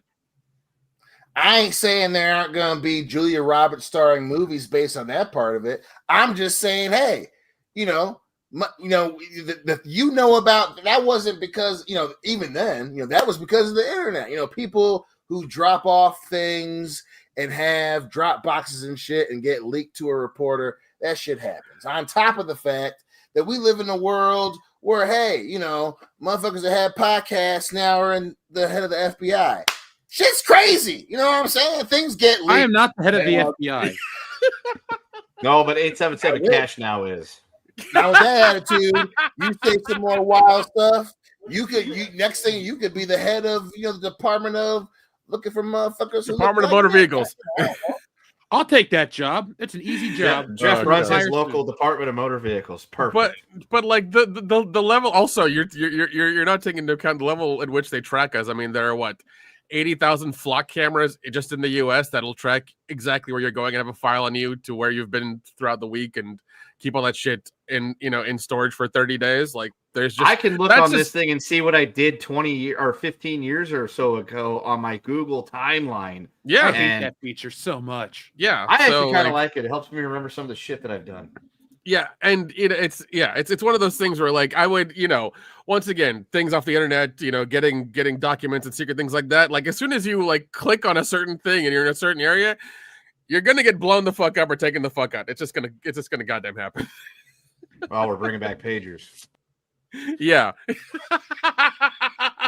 that's fucked up, Kendo, but I know where you're going with that. Yeah. No.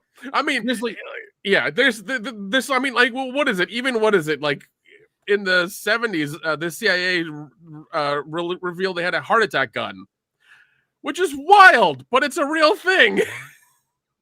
They were working on one. You know. No, it's real. Not that they work on one, it's real. They've used it. I seen it. Yeah. Yeah. They were in front of Congress with the actual device. There's video of them in Congress showing the device and telling them how it works. It's not an idea. It really happened. Yeah. That's not scary at all. They didn't point that shit at nobody and say, they said to trust us. They was working on shit like this, man. And I pointed at you, fucking Senator Utam for Tennessee. We're not zap gonna your do ass that. and kill you. And they were like, yeah, man, that's we're going to find a homeless person that nobody's going to notice to disappear. Even I want to say this was during the 70s or the 80s, but they used an air powered umbrella to put ricin into somebody and kill them. Yep. The Canadians used, what is it? I want to say plutonium something there to kill somebody. Like the dude drank it, put it in his coffee, and they killed him. The Canadians did that. Yeah, Script Doctor Savage. Yeah. Dude, some doctor, some teacher from New Mexico put ricin in some lady's coffee once. Yeah. Jane, what's her face? It was all over. It's a famous story. Yeah, she was the head of like some multinational corporation or some shit. It was crazy. Yeah. So I mean, yeah, and even then, like, there's a fucking documentary on the CIA bullshit on Netflix that shows a woman in the office with, I want to say it's Reagan or whatever, and she had like a mask on and she took it off and she was a completely different person. Oh yeah, the mask. Yeah, like the mask is just something that can roll up. It's extremely thin and like fits over like really well. The president, who was a foot away from her, couldn't tell who she was until she thought he thought she was somebody entirely different. And they had that in the fucking 80s. You think we've ever run into that stuff, Nick? Like, you think you've ever run into somebody with those on? I'm sure we have. We just don't fucking know. We did something and we got checked out already. I'm sure we have.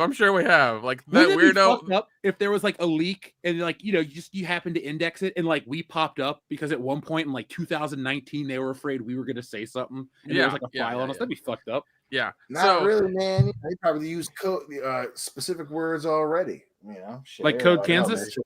Code Kansas. That was the KGB Nick. Oh yeah. Thank you. Yeah, I don't know. Yeah, people be every the comments is helping me like figure out exactly what I'm talking about. I know I've heard of these things, but like the Canadians don't have that technology.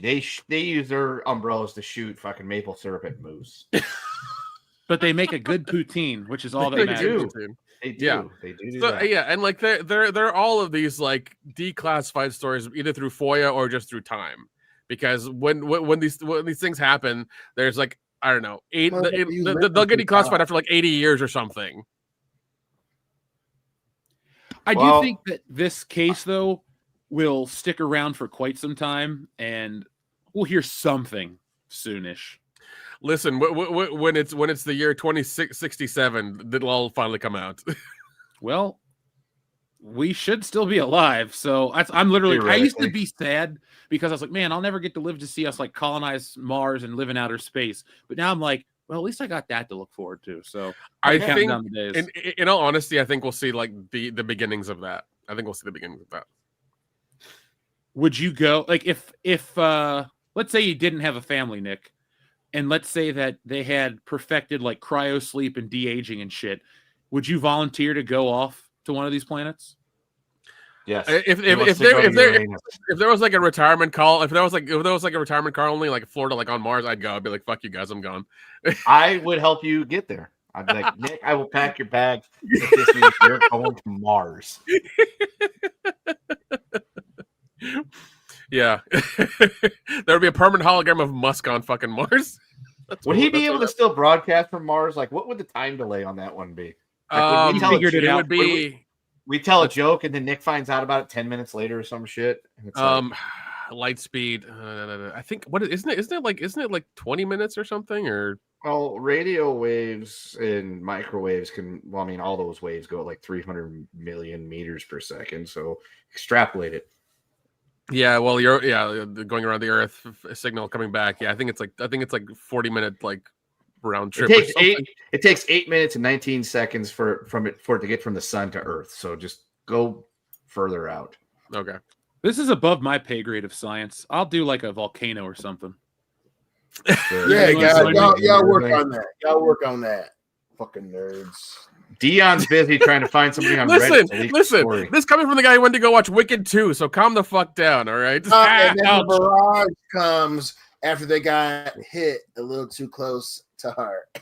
To be fair, look, in Dion's defense, What would it be the time to extrapolate? Is it 8 meters per second? Yeah. in Anyway, I'm on Dion's the side of defense, science now. Fucking Running his Man was review pretty of the cool. movie went from being meh to not that bad to it being good all in one like hour. So He loved Yeah. it. Yeah. Oh no, he It loves was it. his Force Awakens He's already moment. pre-ordered the 4K Blu-ray. I know. yeah, he's got the action figures coming right now. He's gonna get that Nosferatu witch chick and Ariana Grande. Hey Dion, all joking aside, did you see they're making $90 Japanese import figures of those two women from Wicked? I They didn't see think that. somebody's gonna buy that shit. Oh, they will. I'm sure they will. I mean, I'm looking yeah, at one of the people that might. We'll see. Yeah. Hey, I buy a lot of toys. I'm not buying Wicked figures. Come on now. We'll see. Now, Theater Dion, it's fans not too always late. say I they're could get gonna you that buy for Christmas if you really want one. Dude, he will cherish them. He will cherish them. I hope. They're not Like cheap. I said, a hit dog hollers.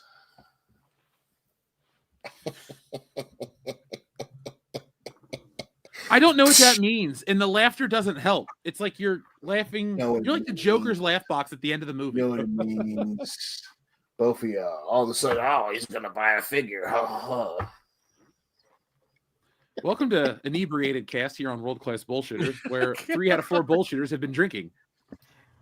Yeah, but only one of those 4 have been drinking while watching Wicked Part 2 Electric Boogaloo. But we gotta sympathize with him, man, because I couldn't sit through that film unless I was drunk.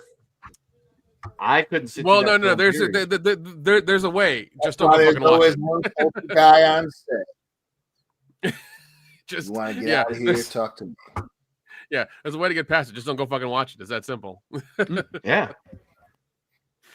Our friend Xavier God says, man. "Fuck, Mary, kill all 3 Austin Powers movies." That's quite easy. Marry the Oh, yeah. Spy Who Shagged Me. Fuck the first one. Kill the third one. Easy. Oh man, let's see. Oh, Nick's I thinking will about it. marry the first one, fuck the second one, kill the third one. At least the third one's dying. Beyonce. Um, Is in 3. Marry the second one. Fuck the first one. Kill the third one. Yeah. Marry the second one. Fuck the first one. Kill the third one. Gold Yeah. members is Yeah. so bad. Came to a census. Still, Yeah, it's a dumb one. Beyonce is in 3. Are we just shitting on Beyonce now? Is that what this show's become, Dion? No. I'm saying I'm a little disappointed. you know, That I was looking forward to shitting on Beyonce because I don't think she's that good. She's I mean, she yeah. can sing, she can't act. I want justice. You know what I'm saying? No. And she good looking, especially when she got that cocoa butter. You know what I'm saying? If you want an aquarium stream, Mr. or M Power Warren, we have to pick a movie to drink to, and we have to drink for the super chats because that's how. We have to. We have to do a double feature, and then we have to drink, or you guys have to make us drink, buy us drinks, and essentially, and it'll happen. Yeah. The aquarium streams. I mean, we've really only ever had one. We've had aquarium like listens on Patreon and things like that. That's happened, but yeah, you gotta just I think next month here they're gonna show all 5 Silent Night Daily Nights. There's 5 of them. It's too many. There are 5 of them. Mickey Rooney's in one of them, right? Yeah. 4 too many, even though we do love Garbage Day. Yeah. Huh? No. There's I think the third one is with Bill Moseley, and then like the fourth one, like it's like killer robot toys or some shit like that. I forget. It gets worse as they go on. Sounds like a Batman plot. I'm pretty sure They are. should have just made it like an anthology series, like horror Christmas shit. That's what they should have done. Well, that's what Halloween's supposed to be, but we got Michael Myers. Michael Myers. Oh my god, Michael Myers is in it. Oh yeah, well he's in the Rob Zombie ones. How'd that go? He's in Halloween Kills and Ends. Those movies are dog shite. Oh man. And didn't they approve a show for Michael Myers or something recently, or like a couple of years ago? Yeah, he was on Saturday Night Live. God. They sold the rights, Nick. The Akkad estate sold the TV rights because we need a weekly show about the history of Haddonfield. Apparently, this random ass town in Illinois is now going to be fucking haunted because they're so bereft of ideas. Like, it works for Derry. Like, I get it. It's a haunted town. Yeah. But Haddonfield, it's not even that big of a deal. Like, we all live in a city where somebody got murdered. And it's not cool. It's tragic. It's sad. But guess what? It doesn't define the fucking city we live in. And to act like, 30 years ago, a little boy murdered his sister and it destroyed the town. No, it fucking wouldn't. People would read it in the newspaper and go, that's messed up. And then the kid got carted off to an asylum and nobody thought about it. That kid broke out and killed 4 people in one night. Tragic, messed up, horrible. But you know what would happen? The world would move on. And we would just by Christmas that year, people wouldn't think about it. Haddonfield wouldn't be destroyed. But for God's sakes, we got to put so much meaning and value into shit that's worthless. That's the kind of shit that pisses me off because it's like we're stuck in neutral, man. And we keep spinning our wheels and we keep trying to make everything fit into this box like it's fucking Star Wars. Oh, it's the world we can milk. No, you can't. We learned that the hard way. So, sorry, that was my soapbox moment. We have a fuck, marry, kill. Elizabeth Hurley, Heather Graham, Beyonce. Oh, that's easy. That's easy. Marry Elizabeth Hurley because she still looks great at 60-something years old. Give it to Beyonce and kill Heather Graham. I'm killing Beyonce. Heather Graham still looks good. Yeah. Yeah. But I mean that is a toss up between Heather Graham and Elizabeth Hurley though. That's a tough one. That's a tough one. I will marry Heather Graham, fuck Elizabeth Hurley, and kill Beyonce. Yeah. Yep. And Dion's getting his tickets for tomorrow to watch Wicked again. Yeah, but he's gonna try to marry both white women.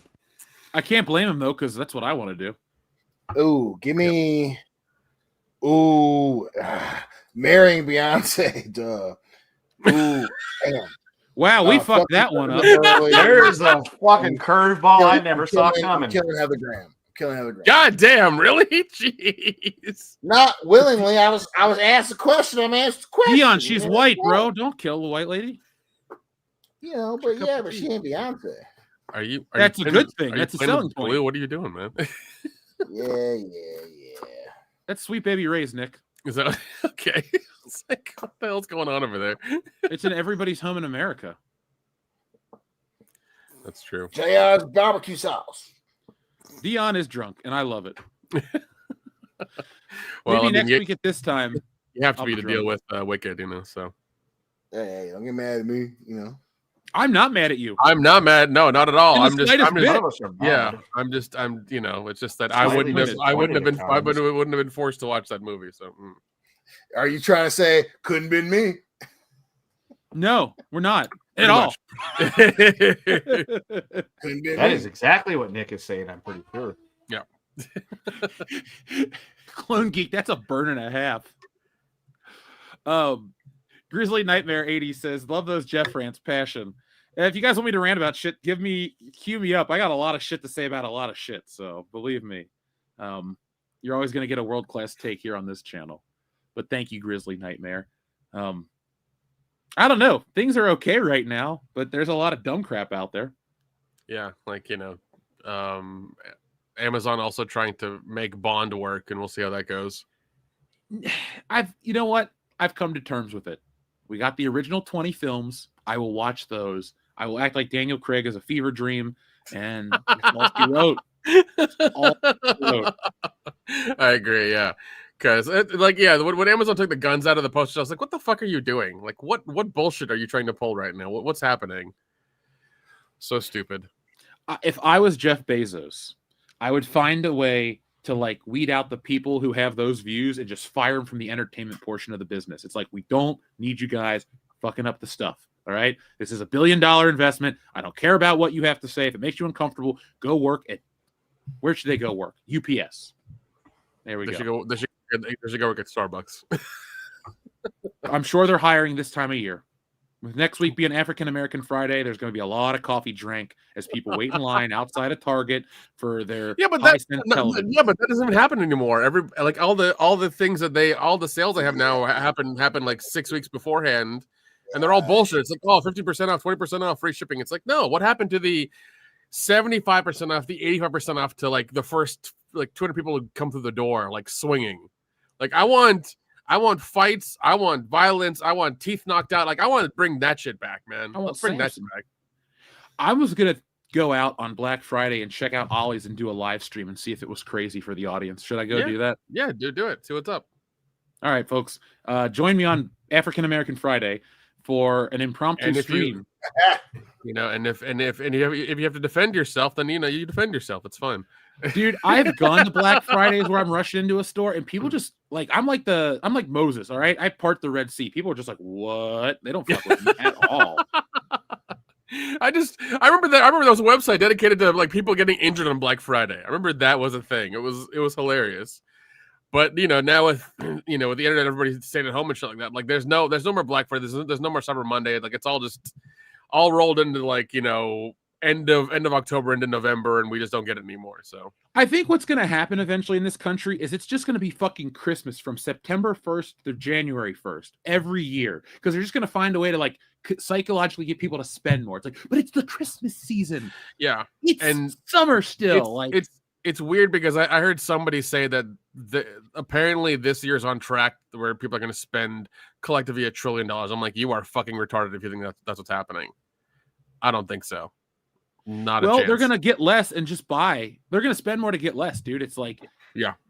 I saw that news report about how Thanksgiving is going to cost more because they put out a report like it's cheaper than ever, but it's like 6 or 12 items less than it was in the past and all of these things. And I'm just like, yeah, that's I get that. It's not going to be a great Christmas. Hopefully it's a great Christmas. I know I'm going to get what I want, so more world-class bullshitters. That's all I care about. Yeah. But it's just one of those things where like they're like I remember reading it somewhere and I was like, that is the most retarded shit I've ever heard. Like even Prime Day and Amazon like didn't make what they predicted. Like that nobody bought anything for Prime Day or Prime Weekend, I should say. Because Prime Week was bullshit, dude. I love a good sale. So much of my collection is like, for example, did I need to buy these vintage style Star Wars figures? No, but they were super cheap. So I was like, you know what? $3 is the right price. Yeah. So I just bought it. And I love to do shit like that. It's like, do I need another printer? No, but it's $9.99. It's cheaper to buy a new printer than it is to buy ink. But 100%. They don't have anything that's interesting this year, man. Like, I guess I was saying this. I went to a Friendsgiving last week, and I was talking about how there's like a general malaise in society, and everyone agreed with me. How everyone just doesn't fucking care about anything right now. Yeah. And it's weird because I feel it, and I also feel myself not caring about certain things, but I'm partially just kind of busy with other shit. But does this ever stop? Because I don't want it to get worse where people just care less and less. I'm not asking people to be like hippy dippy, let's all hold hands across America shit. But I don't know, man. It feels weirder than others. So. No, like I first thought about it when you mentioned it during Halloween, during October. You're like, yeah, it doesn't feel like Halloween, and like it was odd because you said it, and I looked at like my cul-de-sac, and like usually there's a couple of places, little like we'll have decorations on the doors and things like that, and lights and stuff around and things, but there was nothing this year, and it's like you're fucking right. Like nobody wants to do anything. Like nobody's feeling it, Yeah, and the street over from us had a block party. It was cool. Nice. It was few and far between. There was like 4 houses out of like 12 in their block party, and then there was like 1 out of every 4 houses on the part of the neighborhood after that had decorations, but that was about it. Like, yeah, like even on where we're at, I mean, I bought like 4 of those big bags of like I'm busy. Of the gummy bear candy things, and we still had a bunch left over because like our end of the neighborhood nobody even came to, so like, even the trick-or-treating was thin. Well, yeah, that was the thing as well. I remember hearing in the beginning of October, bags of candy went up like by $10, and people were like, I don't even know if I want trick-or-treaters at my place if like it's gonna be expensive. So that shit was insane. Like, yeah, we bought the Haribo thing, got 80 pieces for like $10. I'm like, that is probably the best deal we're gonna come up with. Plus Haribos are awesome. So it's But yeah, like it was like $20 for like 150 pieces of like the little miniatures, and the little miniatures, like Snickers, fun size, and everything like that. Now they're even smaller because they got them just like little dabs essentially at this point. You don't even get the fun size shit anymore. Yeah, they're just dab shaped fucking gummy bears. Yeah, and they think, the thing is, they think they're being cute because they got each little dab of the Snickers spelled out with the letters and everything like that. And I'm like, you're just asking for problems. Yeah, I know. It's shrinkflation, the whole thing. Yeah, it's fucking crazy. Yeah. Even the damn collectibles are smaller than they used to be. Yeah, that's wild. It's all hope like what you said, Jeff. I wish it doesn't last much longer because it's a real fucking downer. It's a real fucking downer.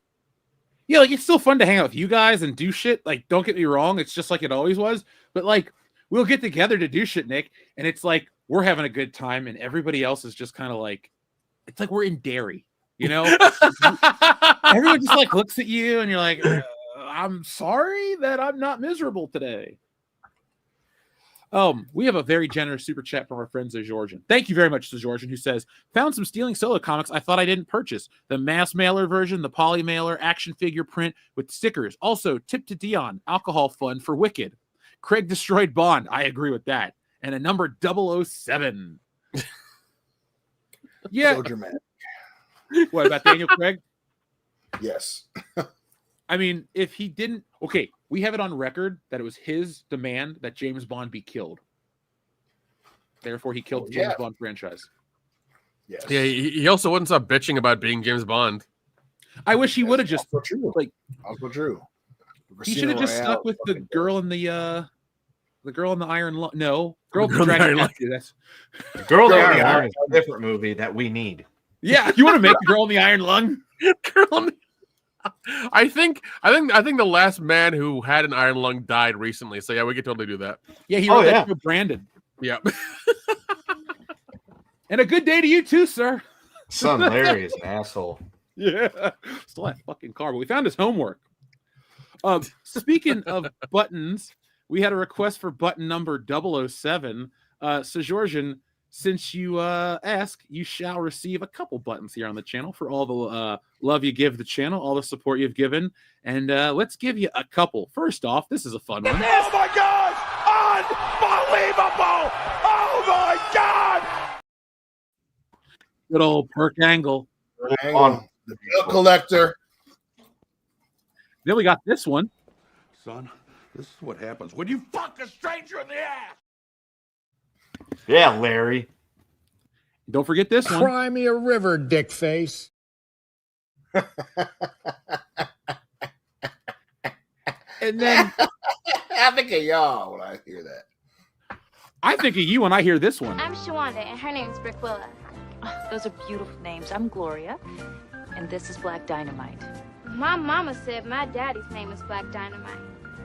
So did my mama. Oh, hush up, little girls. A lot of cats have that name.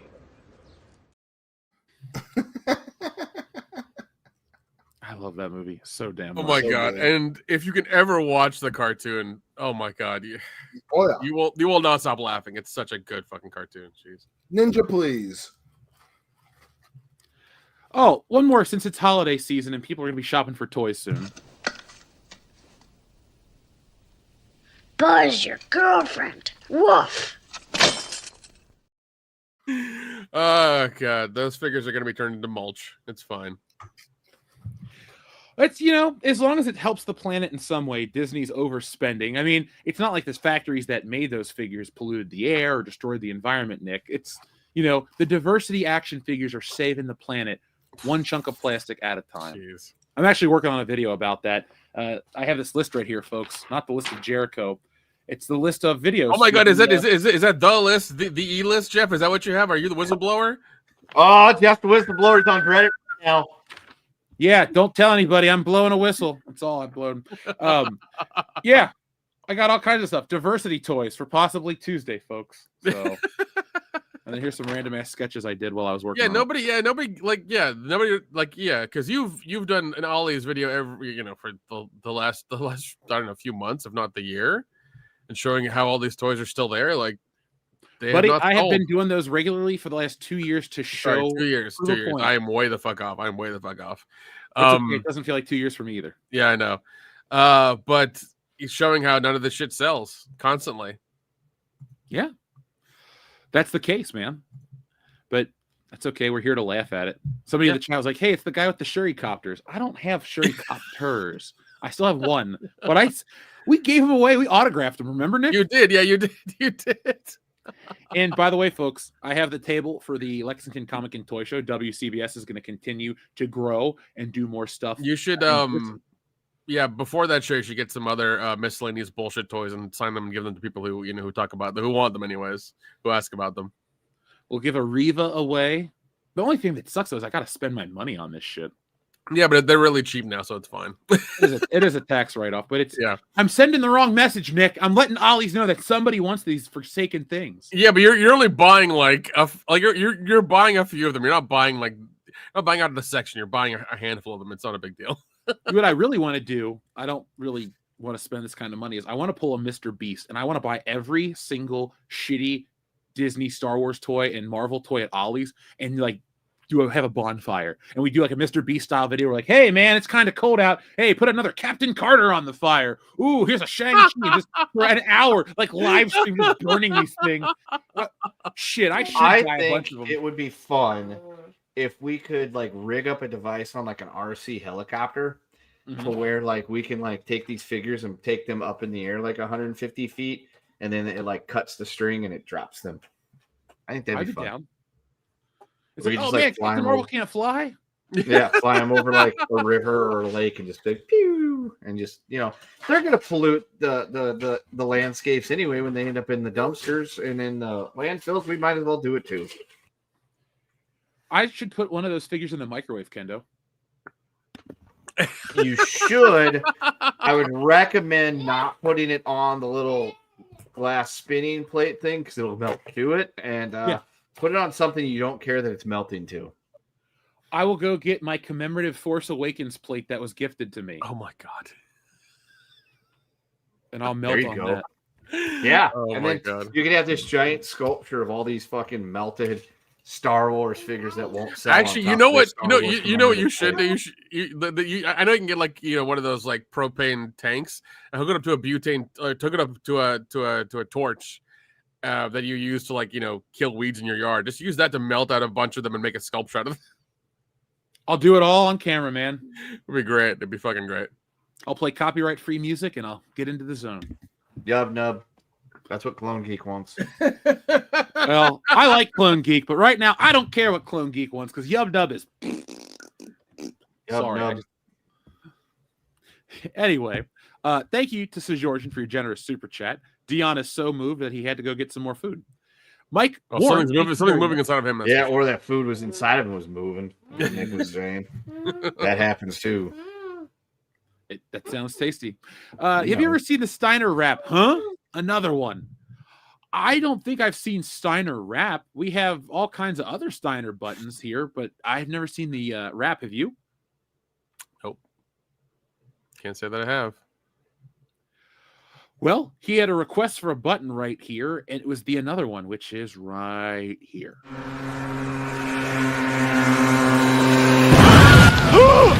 Another one.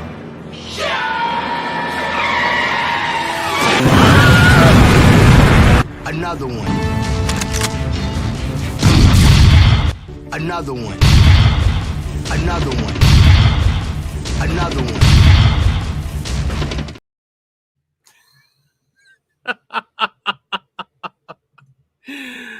That poor motorcyclist. Hey, got what he deserved. Yeah, that's what you get for going 90 miles an hour. And stealing that motorcycle. And steal the motorcycle, yeah. So theft is wrong. Just don't do it, man. Yeah, in the words of Scott Steiner, no sympathy for him. I'm all out. Now, speaking of wrestling, Xavier God says, Push Barry Fire, Maven, Stevie Richards, and woo, woo, woo, you know it, Zack Ryder.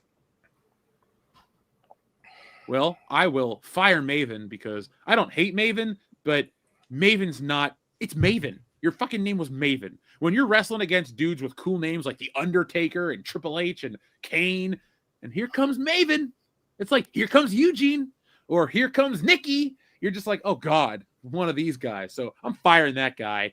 I will bury Stevie Richards because it's Stevie Richards, and then I'll push Zack Ryder because I like Zack Ryder. Long Island IZ. I used to watch that fucking shit on YouTube years ago, and I was so excited when he came back last week. So that's my answer. Dion? I'll bury that answer. I got that answer. My same answer. I can dig it. Gendo?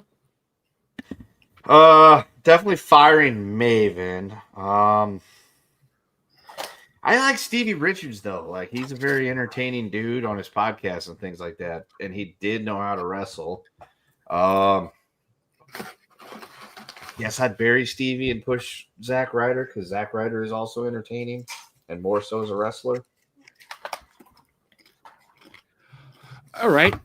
Let's see. Here's another wrestling related one because I do want to talk about this past Monday Night Raw in a moment. It was a surprise.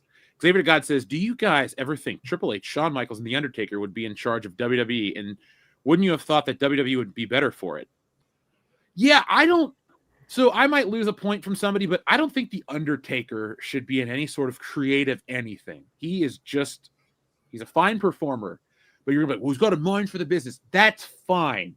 But I don't agree. I think he has a mind for his character and how it worked for him and how to protect himself and how to do certain things a certain way for Vince. I don't think The Undertaker, I think basically I want to say is like, I think The Undertaker is just like the best hired gun you could get. Like, he's the best guy to have. If he's on your side, you're set because he's capable and he knows his shit. But I don't think he should really run anything because just because you have legacy and tenure doesn't mean you're creative and you get it. Like, the insular nature of the business is fine to some people, but we're out of that window. Wrestling is now owned by a conglomerate, TKO, like all that shit. It's a multi kind of company now. So it doesn't really matter about, working the boys or a shoot or a work and all this other crap that we've, like kayfabe's been dead for decades and it doesn't really matter.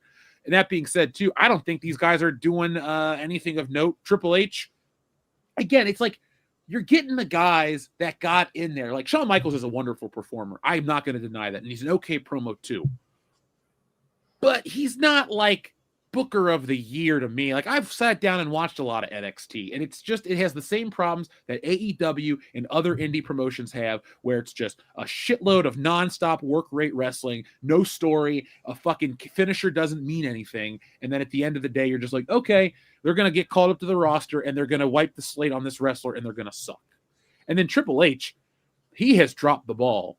Now, I don't know how much of it is him and how much the powers that be are above him that have real say, but I thought wrestling would be different.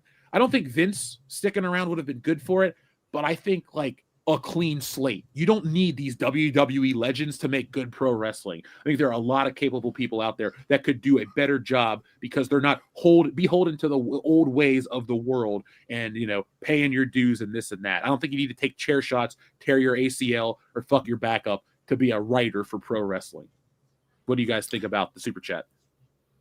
I think that is it has a lot of points on the head. I will say that wrestling fans are a perfect example of the fact that you need to take a step back. Not to discount anything. You had a lot of good things. Right now, people keep forgetting we live in an era where the equivalent is one NFL owner won and he controlled the whole thing. So people have to remember part of what we've seen and what we know about pro wrestling is because Vince McMahon won the territory wars. That being said, he was still a guy who he carried on a lot of shit that came from that era of pro wrestling. So, that being said, we are in a brand new era of professional wrestling where the dude who was in charge is not here anymore for whatever reason. We'll talk about that shit later. He ain't here no more. And now a true corporation owns it. And we get to see what happens in that timeline if a corporation happened to become one and only, the biggest voice, I should say, in wrestling. With that being said, we've seen, like you said, there are a lot of issues that indie promotions go through because they could never reach the crazy ass dude who owned the WWE. And, I think that being said, if we're talking best booker of the year, especially with Tony going on Ariel Helwani's podcast, which, he didn't look like a complete dummy. You talking about professional wrestling outside of TKO, WWE, best booker, AEW had a pretty damn good year if you're an objective consumer of professional wrestling. That being said, the rest of what you said, absolutely. That, it is, Undertaker, Shawn Michaels, Triple H. Those guys are all a product of Vince McMahon. So, to Jeff's point, he's right. We already have two dudes who think like Vince who are in power. We don't need three.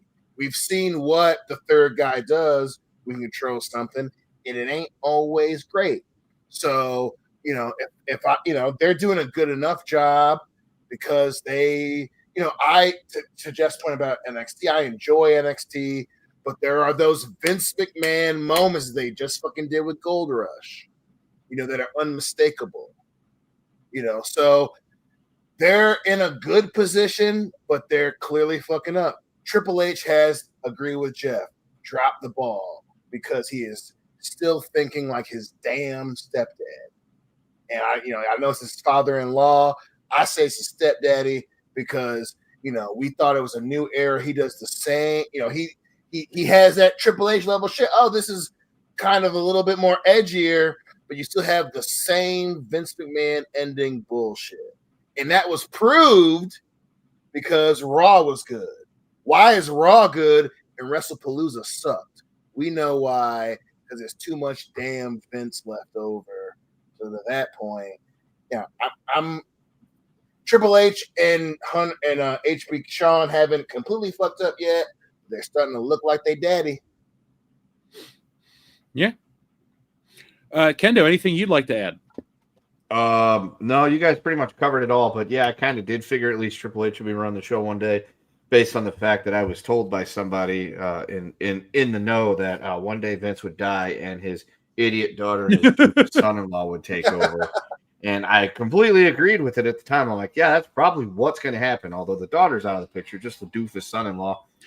But she's not out of the picture, though, dude. She's going in the Hall of Fame. Yep. Well, I mean, she did have a hall. Never mind. I'm not going to get into her rap. But wait, hold on. She's going to the Hall of Fame for what? Sucking dick? What's going on? The McMahons love to pat themselves. Hey, dude, Triple H put himself in the Hall of Fame. Now his Right. wife is putting herself in the Hall of Fame. If we're going to be completely honest, Oh my Stephanie God. McMahon has not had a Hall of Fame worthy career. Just like No. the Bellas are No. not this big deal for women's wrestling. They're the symptom of the diva era. They ain't shit. So anytime Nikki Bella's on TV, it's, oh, I did the women's revolution. No, you didn't. they had You to- were with your sister, and it was twin magic and fake tits and all this other dumb crap. You're famous for John Cena stiffing your ass and not marrying you because you're a shithead. Like, you're not relevant. You're not any good. And Stephanie McMahon going to the Hall of Fame, what did she do? Well, in the storyline, a bunch of men beat up a woman so she could win the title. Then she got her ass whooped by her dad. Then she walked around and had a power trip. She is not relevant. A woman like Ivory or Victoria should be on the Hall of Fame because they busted ass and could wrestle. The WWE Hall of Fame has become, let me pat myself on the back and get dressed up and look nice in Las Vegas. These are the most basic ass people in the fucking world. Fuck them all. Dude, the Bellas had to flip a coin on who got the boob job and who didn't, so they could tell each other apart. All right. Yeah. Yep. One got the boob job. The other one got the flame tattoos down there that you can see when her tights aren't pulled all the way up. That's why John Cena doesn't like her. Yeah. She was a woman who Hey. wasn't clean. No. Well, I mean, he had his fun times with her, and that was it. It's like, all right, I'm done. Look it. We can say a lot about John Cena, but he was smart in that regard. Okay. No, he was. Do he what your was. will with her and Give him boomer that. fast. No, he was. Yeah. So, Dion, you had mentioned something, and we'll read all the super chats in a minute because we have plenty of time we always have time for the audience. Wrestling on Monday night was legitimately good. Like, it was an awesome episode of Raw as War, or just Raw. And I can't believe it. Like, Dion, you know, I used to say this in college. When wrestling starts the week good, or when wrestling is good on a Monday, the week is good. I can't believe how good this episode was. I can't believe that I was like watching to see John Cena, actively cheering to see John Cena win, and was satisfied with the entire match and performance. I had to check to make sure I wasn't dead and to make sure that I hadn't been switched out with like a Canamit or something. That was a fun Raw, and damn it, I don't know what happened to me. What did you think of the show? I loved it, man. You know, obviously, as you know, behind the curtain a little bit, the nephew's watching wrestling now, and we getting into it, and so hey, listen, we got Netflix, we'll watch Raw, and that being said, it is always refreshing after having been on a podcast for so long, the things about, especially coming from your boy, yours truly, they know how to make good shows. And to see it Monday on Netflix after, the last few, especially in this new era that we're living in, a good Raw where it was, Cena was good and the remainder of the middle of the show was good. And they end on a pretty damn fun final note. And it was like, damn, just do this all the time. You have other parts not do. But even though hey, listen, we'll see what happens after Survivor Series. But again, it's a reminder that they know how to put on a damn good show. That it's when it's bad or lackluster or cobbled together at the last minute where everybody gets so damn upset. Yeah. It definitely does bother me when they just are like, we're going to do this last minute. Because I think whenever I say like, oh, I love the Attitude Era, and people are like, oh, you just want the tits and the violence and the trash TV. No, what I actually want is storylines for every wrestler, that when I watch a show every week, it's like, well, this week Jericho is dealing with this and then that and that. And everybody has a storyline, and sometimes they intersect. Everything is so like, it's like a track. It's like, here's the Seth Rollins track, and it's so stiff and rigid and boring. And then it's like, I got to sit and watch the Vision and all that dumb crap they do, and it's just the same opener every week. Like, I don't wish ill on anyone, so I just want to put that out there for the universe. But like, Seth Rollins' injury is like the best thing to happen to wrestling, because when I don't have to hear him cut the same promo, I'm a visionary, I'm this, I'm that. You ain't shit, dude. All right, you are lame. Your wife, pretty lame too. Like, there's just a lot of personalities in the WWE that I want to see lose, but I mean like really lose, where they just stop. Like wrestling needs to stop booking the same people in the same spots. Because I had this conversation with Phil the other day. I said, if you ever go back and you go, let's do it in years. 85 to 95, 95 to 05, 05 to 15, and 15 to 25. Before you get to 2015, every 10 years feels like a brand new thing. 2015 to today feels exactly the same. You have almost all the same wrestlers. You have so many of the same things. The presentation has barely changed outside of new promotional ads on the ring mat and like internet celebrities. Other than that, it's the same shit. And that's always been my complaint because it's just the same crap. Monday felt very different. And if it was something that would be a continuing trend of, we have title matches and changes sometimes, and we have big matches and quick matches and all these things, and we don't spend the entire show promoting PLEs, Peacock, ESPN Plus, and some other bullshit. If we can get that, then wrestling can be fine. But it has an uphill battle, man. But you and I were texting each other all Monday, like, dude, I can't believe how good this is. Dude, I can't believe she won the belt. I can't believe he won the belt. Like, it was fun. And I miss that feeling because that is why I became a fan. Yeah, man. Listen, and a lot of that is legit. At the end of the day, we have been reminded of the fact that, for things to be enjoyable for the consumer, you have change and the constant threat of change. And, to be fair, listen, I'm a pro Seth Rollins guy. His thing is, it wasn't his fault. We should have already had LA Knight in and out of the world title picture. We should have had, even though he's not with WWE anymore, guys like Keith Lee getting and winning the title already. We should have had, a lot of different things happen where you have, dudes and gals doing cool shit. And it's interesting now that we're getting more cool shit, but some of the remnants of the old thing. And this past Monday was a reminder, like, when you have cool shit happening and is involving new people, even though, I'm still LA Knight, this dude needs to be doing something. It's actually a good show. There's the constant rumble of change as opposed to the vision of one person for the whole sport. And, it's interesting seeing pro wrestling in this new era. We'll see what's going to happen. But yeah, I'm with you on most of that. Like where it's just like, I don't want to see the same thing with the same people doing the same shit. And Monday was somewhat of a look into, it's different stuff, and especially with, the title changes, a new person, winning titles, fuck yeah, let's go. Not willy-nilly as if you're trying to use a change to bolster the same old people, but it's change for the sake of, hey, where is this going to go? And we're excited to see what's going to happen next. That's what Monday was, in the first actually, and not in a Triple H half-assed way for real, So, hey, I'm in. And Gunther went back to his old music. Seriously. I was happy to hear that. Somebody was bitching. They're like, he copied something from AEW. And everyone's like, that's been his music before. Yeah. The AEW fans are always a little late to the party because they never get invited. I mean, shit. Listen, AEW's still in that place where, there's new-ish and, people saying what the fuck ever. But it's like, the hardcore online ones, like, man, chill. Like some of us like AEW. Don't be weird about it. Yeah, I like him and I want to see him succeed.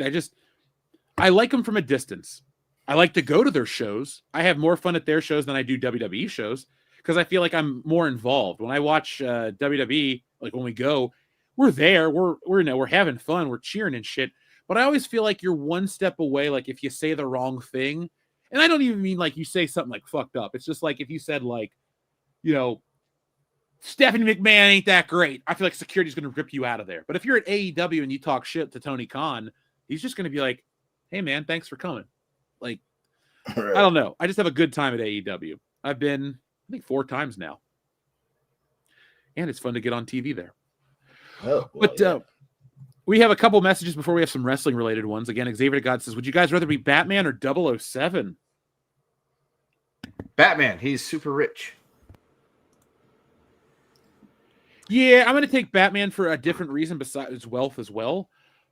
James Bond is always in constant danger. Like, Batman takes off the mask, and for the most part, nobody knows who he is. Plus, if I'm actually Batman and I could do whatever I want, if I said tomorrow, I've done enough for Gotham City, I'm going to move to Metropolis. I could do that with a couple $1 billion, and no one would know that I'm not Batman. So I would pick Batman, even though James Bond is a character that I like more than Batman. Give me 007. You're going to different places all over the world multiple times a year, hanging out with fine chicks. I'm assuming because I'm 007, you know, your boy knows how to scratch a motherfucker, you know what I'm saying? And it's a crazy new thing that you're doing. Or either you're stopping a nuclear submarine underwater and going to, oh, you got to beat this dude in Texas Hold'em. Why? I don't know. But why is this fine-ass English chick following me around and wants to fuck me? Okay, I'll do it. You really are a hero, Dion, the one that we need. Unfortunately, I have to side with Dion in this one, and yeah, 007. Goddamn, just a burn.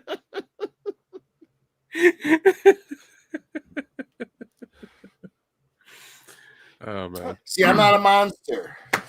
It's ahead of the curve. Xavier God says, I forgot to mention The Rock runs WWE too. Does he really run it, or is he just kind of like a boss in name only? Yeah, he's a figurehead, and we're watching a point in wrestling history where, you know, again, listen, you know, especially because we're still in the remnants of Vince McMahon, who was always at war with his fan base, and TKO is trying to come out of that. And, you know, hey, Rock learned from old man Vince. I'll just show up and do something cool, and I don't have to do anything because I'm going to be in a movie with Emily Blunt and win an Oscar. And that shit happened. Did it, Rock? And now you fucked it up, and you look like an asshole. Well, I smell what you're cooking. I mean, he looks like the wind got taken out of him or whatever. He looks like super terrible now. So yeah. He said what it is that he lost a bunch of weight. I can't remember what it was. And you believe him? Come on, Dion. He said that it's for a movie.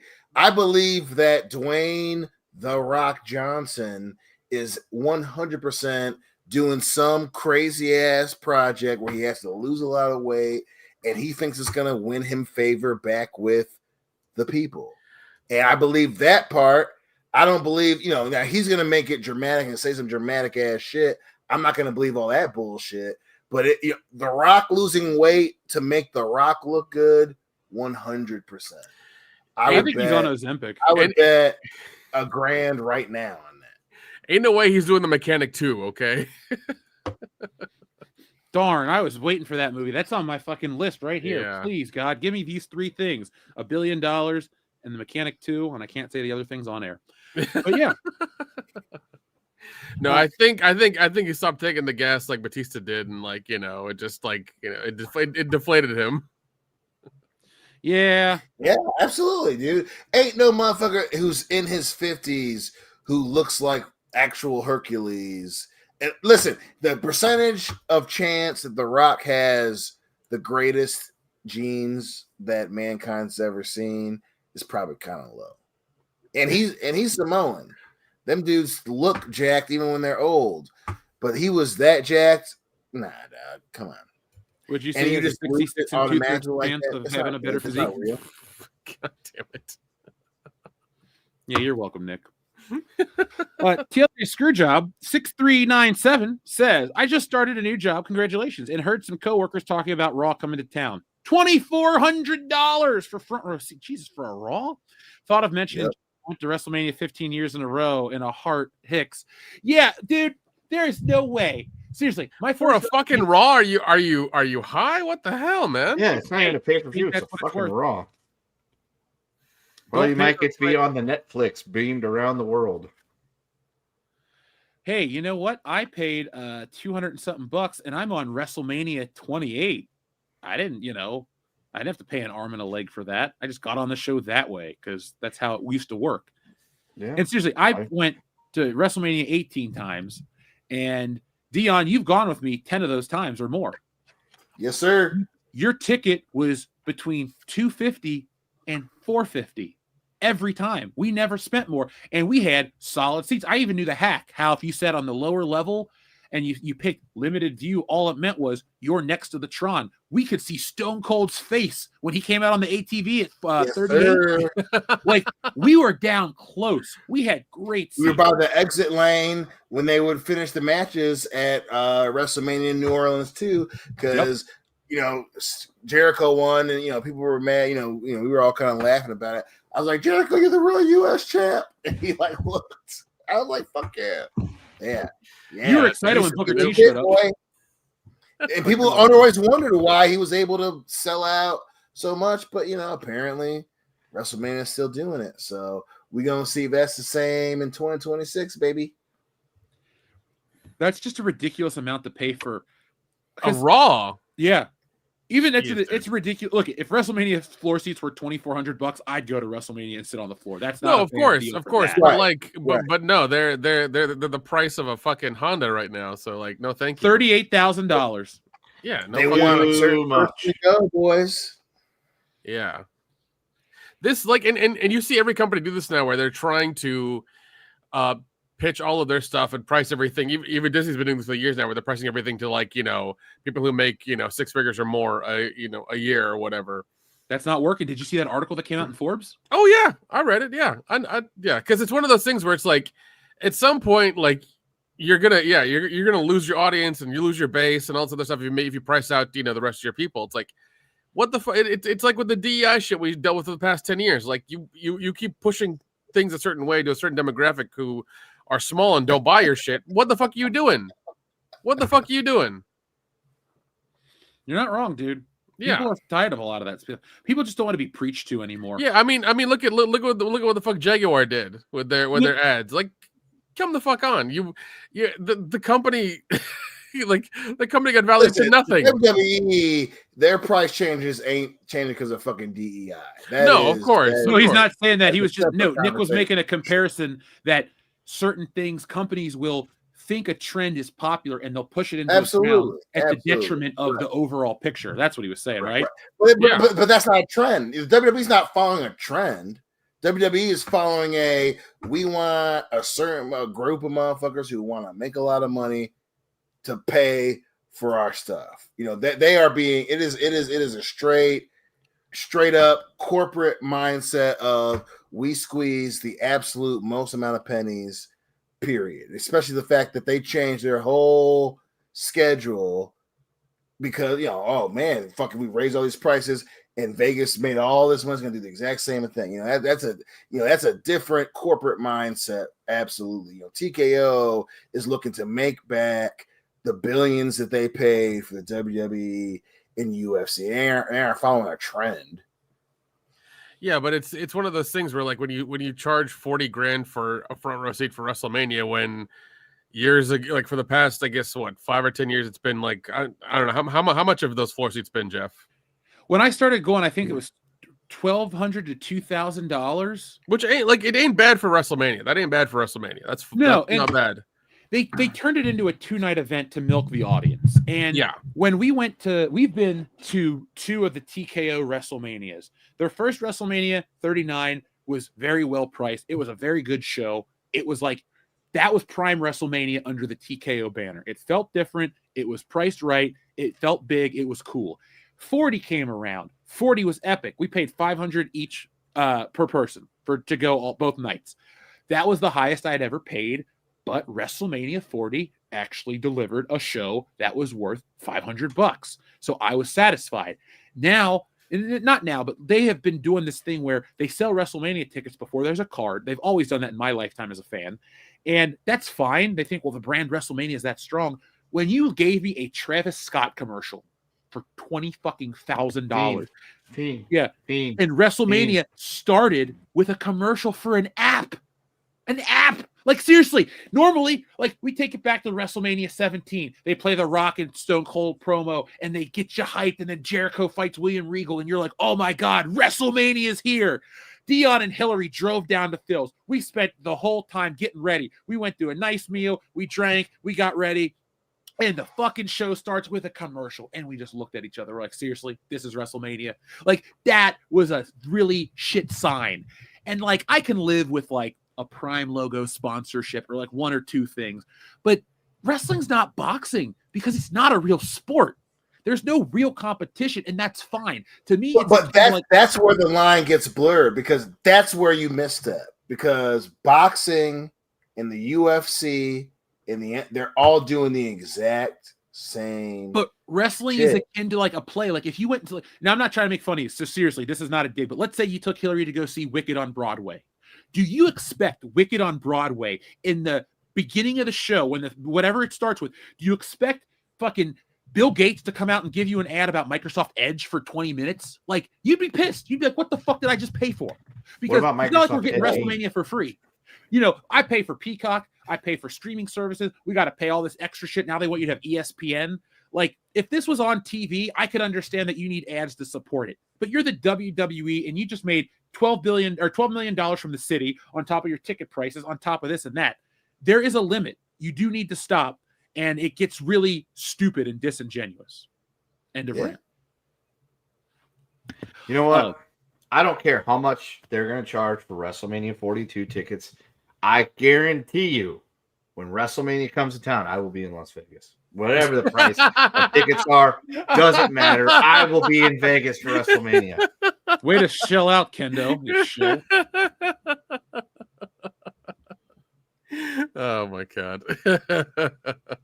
Well, I will still be, probably won't be at WrestleMania. That's it. Don't blame you. Yeah. Don't blame you. I'll still watch it with you, you beautiful son of a bitch. Oh, you better. Either you're coming down here. I hope you come down here, but if not, I'll have to drive to you. It's WrestleMania, bro. Hey, you know me. I love Cincinnati in the springtime. Yeah. There's a lot of breweries. This year, I'll take you to a bunch of outdoor bars in the day before WrestleMania, and we'll show up a little toasty. Dude, the weather was perfect this past year. I had a great time. You know, even though we were all going to go to New Orleans, whatever. Fuck you, Dwayne. That was bullshit. Yeah, back in Vegas. Like, why? Yeah. Why? Because they've got to get it ready for, sweet Saudi mania. Yes, baby. Because this year, the Rumble's in Riyadh, boys and girls. Yeah. Jeez. I might not. Okay, I'm going to watch it, but I don't want to support that. I'm streaming it for sure. Yeah. I completely understand. Yeah, it's bullshit. I, for one, welcome our new Saudi overlords in the world of wrestling entertainment. Hey, billions and billions and billions of dollars, boys. And they still don't have my loyalty or respect. Kind of. They had to. Apparently, they had to borrow money to pay for their right projects. Yeah. They'll dig another oil well. It's fine. Yeah. Well, because apparently everybody. Well, yeah. They don't have the money they used to. Everybody's figured out there's this place called the Bank of Arabia, so we're just going to go to the Middle East and just go to different, places and be like, "Hey, Qatar, can you give us money? How about you, Dubai? We would like some money and a chocolate bar. Money makes right. The only thing is if you go to a sporting event in one of those areas of the world, there's no alcohol. They did make a slight during the event was what I heard. During the event, selection and obviously in certain areas, especially if you got a certain pass already. Yes, when they had the World Cup, and I was told it's called Qatar. Either way, someplace I ain't never fucking going. That was the big complaint was, hey, soccer fans for the World Cup, they love to tie one on before and after the game. How can they do that in a country where it is not allowed? And they were able to get allowances that you could, if you paid for the little thing and you had a passport from a country that would allow you to do so, purchase alcoholic beverages at certain places sponsored by Budweiser. Oh. Which a year or so later would become extremely ironic as a choice of Qatar to allow them to be a sponsor. Yep. But, that hadn't happened yet. But that was what was slightly more funny about it and after the fact. But it's okay. The next World Cup's going to be in the United States. It's going to be held jointly by the United States, Mexico, and Canada, where drinking is more than allowed. It's recommended. Oh yeah. Yes. All three countries enjoy their booze. Oh, and definitely. Dude, if Warner Brothers gets purchased by the Saudis, that's going to just be terrible. Woo! Well, apparently what's happening is they're just putting the money up for it, and it's still going to be controlled by the U.S. So, It's going to not be the case. Maybe not. So, I mean, that's what I keep hearing. Like, I don't know how you're gonna. Saudi Prince just visited the president. I don't know how you're gonna film things in the middle of the desert in July. Like, it's gonna be real difficult. No, Nick, I wasn't saying that. But what I'm worried about is I don't trust a lot of that shit. I don't want those views. Like, the wokeness shit's terrible. But like, if you get that kind of shit controlling our entertainment, it won't be any wokeness. It won't be wokeness. They will make absolutely sure there is no DE or I. It'll be DIE. Listen, y'all. Listen, that's that internet shit. They want the internet is telling us that they're buying WB and paying Facebook for your personal information. Like, that's a different. It ain't that type of shit that we're gonna be seeing. It's gonna be all a lot of advertising, boys. Dion, have you ever watched it in your life? Ever? I'm sorry. Ever watch an Indian movie in your life? Do you know how do you know what happens in them? What kind of things they promote and how that shit goes? Yeah. Okay. Yeah. Oh yeah. Okay. Yeah. Sure. They will. Yeah. Sure. They'll let Americans shoot whatever they want to. Sure they will. Well, my question is over here they would.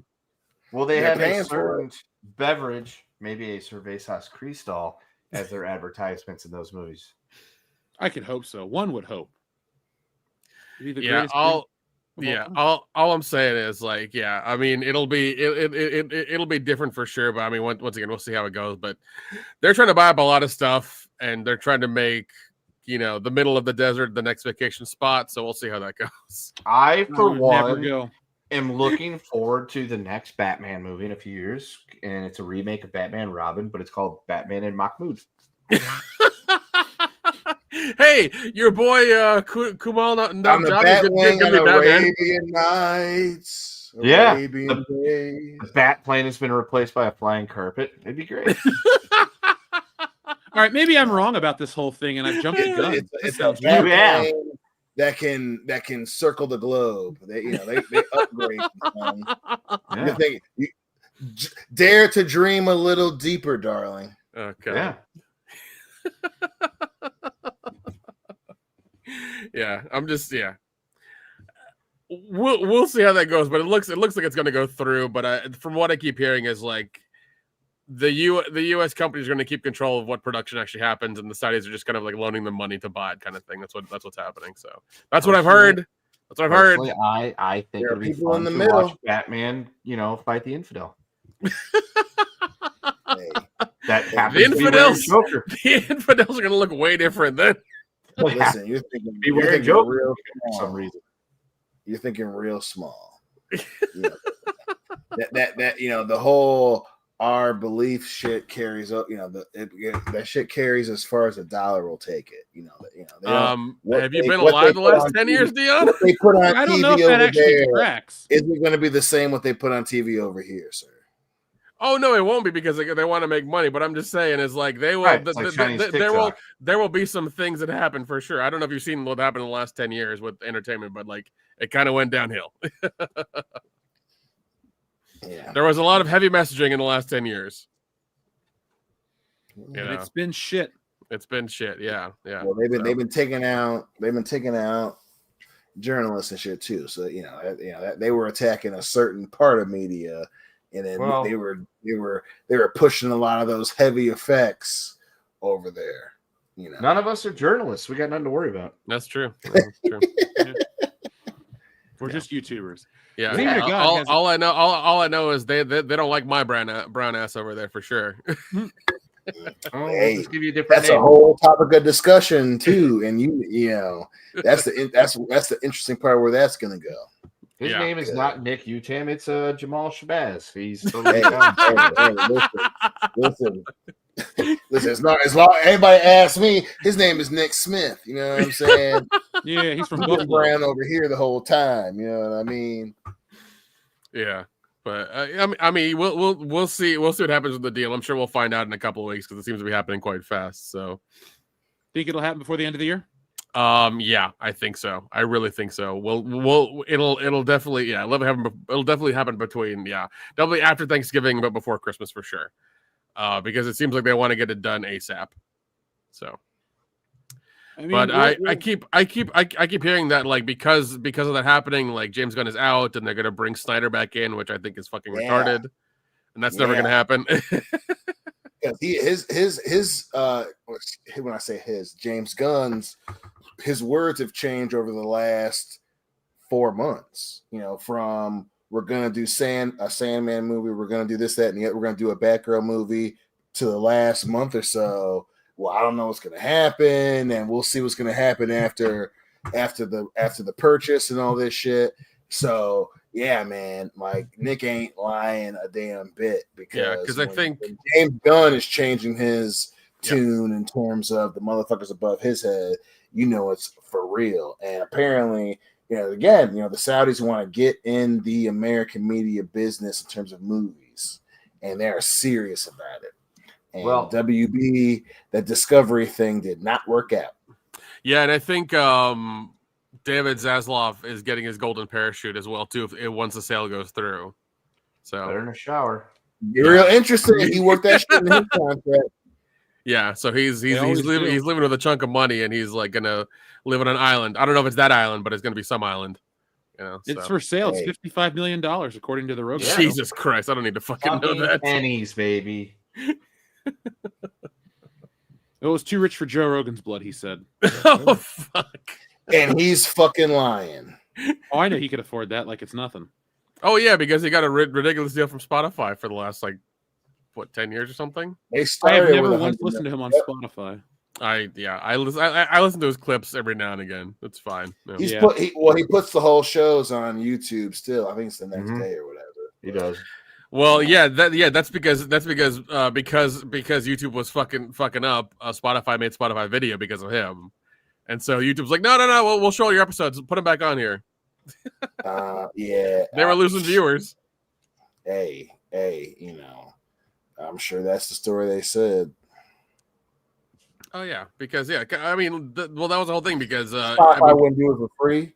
You know, he wasn't getting the viewers that, you know, he's still getting viewers. No one's saying that he isn't, but the cut he had from YouTube to Spotify as opposed to not doing YouTube was still pretty significant. You know, Spotify, you know, they're successful, but they don't have that many listeners as they were telling people by the time they gave Joe Rogan $100 million fucking dollars. Oh yeah, for sure. So he was putting them on YouTube anyway, because that was a significant chunk of change that he was leaving. Because, you know, hey, say what you want, but YouTube is an advertising vehicle. That's what Google wanted it to be, and you know, because they wouldn't be putting that shit on YouTube for free. No, of course, but I mean, they were like when he was talking about COVID and things like that, they were taking out episodes from YouTube, and he was like, "Fuck that!" And Spotify was like, "Oh, come over here, put them up over here." Yep. And that was YouTube was like, "Come on back, you ready? Come on back." Yeah. You want to talk about fascism? Jesus. 2020 just sucked. Mm-hmm. You had to show your vax card to get into buildings. Yeah, okay. In a couple of months, it'll be or in a month and change, it'll be 2026. So we'll be closer to 2030 than 2020. So you don't have to worry about 2020 no more. It can't hurt you. But I still have those memories. I need to go to Recall and have no white. shit. No, be a space marine. Yeah. And 15 years, they look back, they gonna be like, "Oh, that shit happened." And well, I mean, the thing to our remember, view's gonna be a lot clearer. Yeah, the thing to remember is that Dion cannot understand Back to the Future anymore. That's true. That's really sad. It's too old for him because it's over 30 years old. Yeah. I love you too. Yeah. So, you and your fucking white friend over there, I love his ass.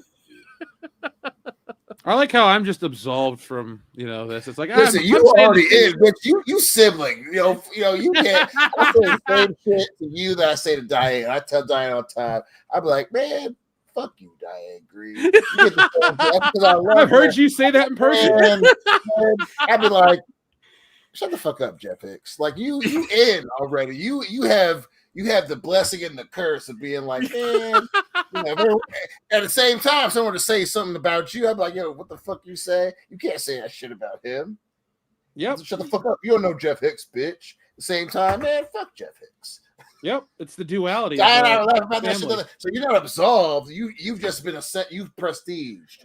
Prestige. Just as I gave up on Call of Duty.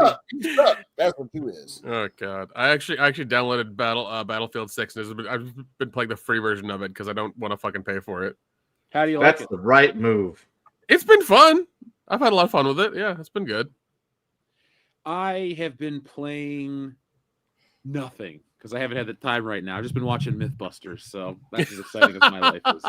Good way to waste time. That's a solid show. It's a solid show. That was my go-to in college. I need to get that, and I need to get how things work or how things are made or whatever. I need to get that show as well too. Well, dude, Mythbusters has its own channel on Pluto. Oh shit, nice. And so I just at lunchtime I'll go in and bring my lunch and just watch a Mythbusters episode and be like, all right, cool, I'm learning science and I'm doing math puzzles and shit in my free time. I'm becoming who I should have been in high school. It's like my dream was to be this comic artist. Okay, and I made that happen. Fine. Your puzzle. I should be an engineer. Your puzzle for tomorrow is what's the round trip of a light speed signal from Earth to Mars in the furthest distance. That's your math question for tomorrow. Anybody want to hear all that bullshit? You don't want me to actually do the formula, Professor? Okay, I won't. Yeah. Fucking jot that shit down and email it to this motherfucker in a zip drive. What the fuck? Where's the zip zap zadoodle around the light speed around the earth? Anybody want to hear that shit? Zip zap zadoodle. That's the Dion Green way. Dion's like, the internet works. All right, cool. I don't give a shit how it actually works, as long as it works. Yeah. It's just carrier pigeons and shit inside. Just carrier pigeons and shit. Hey, that's the way it goes. When Dion gets back, we're going to answer Xavier to God's question because it's an important question. I have opinions, but as Dion being the resident Booker T fan, I want to know what Dion has to say first. But Xavier to God, we've met Booker T. He's cool. Yeah. Dion, where do you rank Booker T, or what do you think of Booker T as a commentator? Oh, he's probably towards the bottom, but damn. In terms of entertaining, he's entertaining as shit. I'm a huge Trick Williams fan, and now it's a whole internet wrestling fan thing. The official Trick Williams theme is one thing, and then there's like an internet one where they put in Booker T just going, yeah, stand up, son. I like that. Yeah, like that's Booker T. He is a staple. He just, he's not, he's more Howard Cosell, less John Madden. That's all right. There's nothing wrong with that. No, there's nothing wrong with that. And I would say that Booker T is an all-time great wrestler and one of my personal favorites. I love Booker T. From his theme song to the Spinneroonie. Always been a fan. That was weird too, Dion. Like when the invasion happened and he was feuding with Kurt Angle, I was like, this Booker T guy's cool. I like him. And then he was feuding with The Rock. I'm like, shit, I can't like Booker T. The Rock's back. So Booker T had to become the enemy. But as soon as that feud was over, I was back on Team Booker T. So love the dude. Huge fan. He owns a copy of Stealing Solo, by the way. Dude, I love that. He needs to know what's up. Plus, Booker T got taste. He's the fucking five-time WCW champion. 5-time. And I dig that. Sucker. I just love his theme song so much. Tell me you did not just say that. What, that I love his theme song? I thought that was appropriate conversation for this topic. I'm sorry. I misspoke. Fuck, Marry, Kill. Jim Cornette hating Vince Russo, Bret Hart hating Bill Goldberg, and Scott Steiner hating Triple H and Shawn Michaels and Ric Flair. All right. Oh, I'm gonna kill Steiner against Michaels and Flair and Triple H, because even though it's so entertaining, it doesn't have the gravitas the other two. I am fucking Bret Hart hating Bill Goldberg because that is so fun. I enjoy Bret Hart. Listen, I disagree with Bret Hart a couple of things, but that shit will never not be funny to me. And I'm gonna marry Jim Cornette hating Russo because that is like a fiber of professional wrestling. You know, even when Vice did the damn like he just hates that dude. And sometimes you need to be reminded of. Sometimes you need to hate a motherfucker. I'm marrying. Yeah, I'm marrying that one because that Cornette hating anything, especially Vince Russo, never gets tiresome. I'm going to fuck Steiner hating on all those guys because it is entertaining. And I'm going to kill Bret Hart hating on Bill Goldberg because while it is warranted and justified, as a Bret Hart fan, I'm kind of tired of hearing Bret Hart piss and moan about Bill Goldberg. It's kind of like hearing him complain about the Montreal Screwdriver. It's like, dude, it's been almost 30 years. I get it. I 100% get it. I get the Bill Goldberg thing even more. But at a certain point, dude, you're here to talk about wrestling and to sign and take pictures. We don't need to hear you pissing and moaning about Bill Goldberg at the fucking signing event. We love rivalries. Yeah, we get it. The dude mule kicked you in the face, sent your head into Rosette, and your career was never the same after that. But at the same time, that doesn't have to be your everyday conversation anytime you do any wrestling show.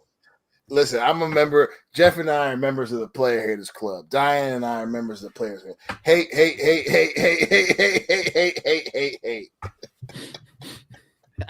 I love that one so much. What is that? What is he? What is Charlie Murphy's character's name called? Oh, Silk Nasty. Yeah, it's like Silk Nasty. You are so dark when you touch yourself. It is a black on black crime. That always gets me. Like, that's mean. Buck Nasty. Darnell Rawlings is hilarious. That dude was. Dude, oh god, that shit was just like, just goofy humor of a goofy dude. What was it? Hey, what did he say about Buck Nasty's mama? He was like, damn, I wish I could remember what, because of the lead scene. Hey, yo, Buck Nasty, your mama's so black. It was something really good. I was like, damn. And that was Darnell Rawlings, man. Like that skit was legendary. Can you believe that dude is in Spider-Man 2? He stole that guy's pizza. That's him. That's Ashy Larry. I forgot where that was my problem. Yeah, there you go. So, guys, is there anything else we need to cover? Shit, I don't think so, man. The little girl from Netflix might be doing X-Men. Y'all heard that shit? Wait, which one? The redheaded girl. Apparently, for Secret Wars, she's been cast, and the online gibberish is she might be Jean Grey, baby. She's a little young, don't you think? Like, these Well, kids look like well, they are gonna. That's what makes it interesting. Oh yeah, Sadie Sink. Yeah. Thank you, Sadie. I couldn't remember. My bad, Sadie. I was trying to be disrespectful. I just couldn't remember. I've been drinking, smoking. She's listening right now, Dion. She understands though. Yeah, she's one of our biggest fans. My brother Nick told me your name, Sadie. You know what I'm saying? So he got my back. But that was been, Marvel said they were rebooting the X-Men, and that's been, especially with what they did with the Fantastic Four. So that's kind of, the current water cooler talk is that it's going to be a different X-Men from a different universe, and they got to go to 616, and it's the young, untested, unproven, uncanny X-Men. Dude, I'm pretty sure the next X-Men movies that come out in the next, 2026, 2027, they're gonna bomb hard. Nobody cares anymore. Nobody gives a shit. Hey, the Fantastic Four wasn't a hit. My question is, why are they going to the 616? What's so great about Grand Rapids? I live here. It's a state of mind, bro. Hey, man, it's pretty. You stand there and you look around. It's pretty, you know. I mean, I did time in Grand Rapids. I was there for You a did year. time in Grand Rapids. Last I recall, you know, part of that happened to do with a certain pair of Midwestern legs, if I'm not mistaken. Not when I was in Grand Rapids, but that I mean, we're not going to get into the ins and outs of my college experiences. But yeah, I mean, keep your in and out to yourself. Grand Rapids was a fine place. I just don't understand why they'd want to film the X-Men there. It just doesn't make any sense. Oh, man.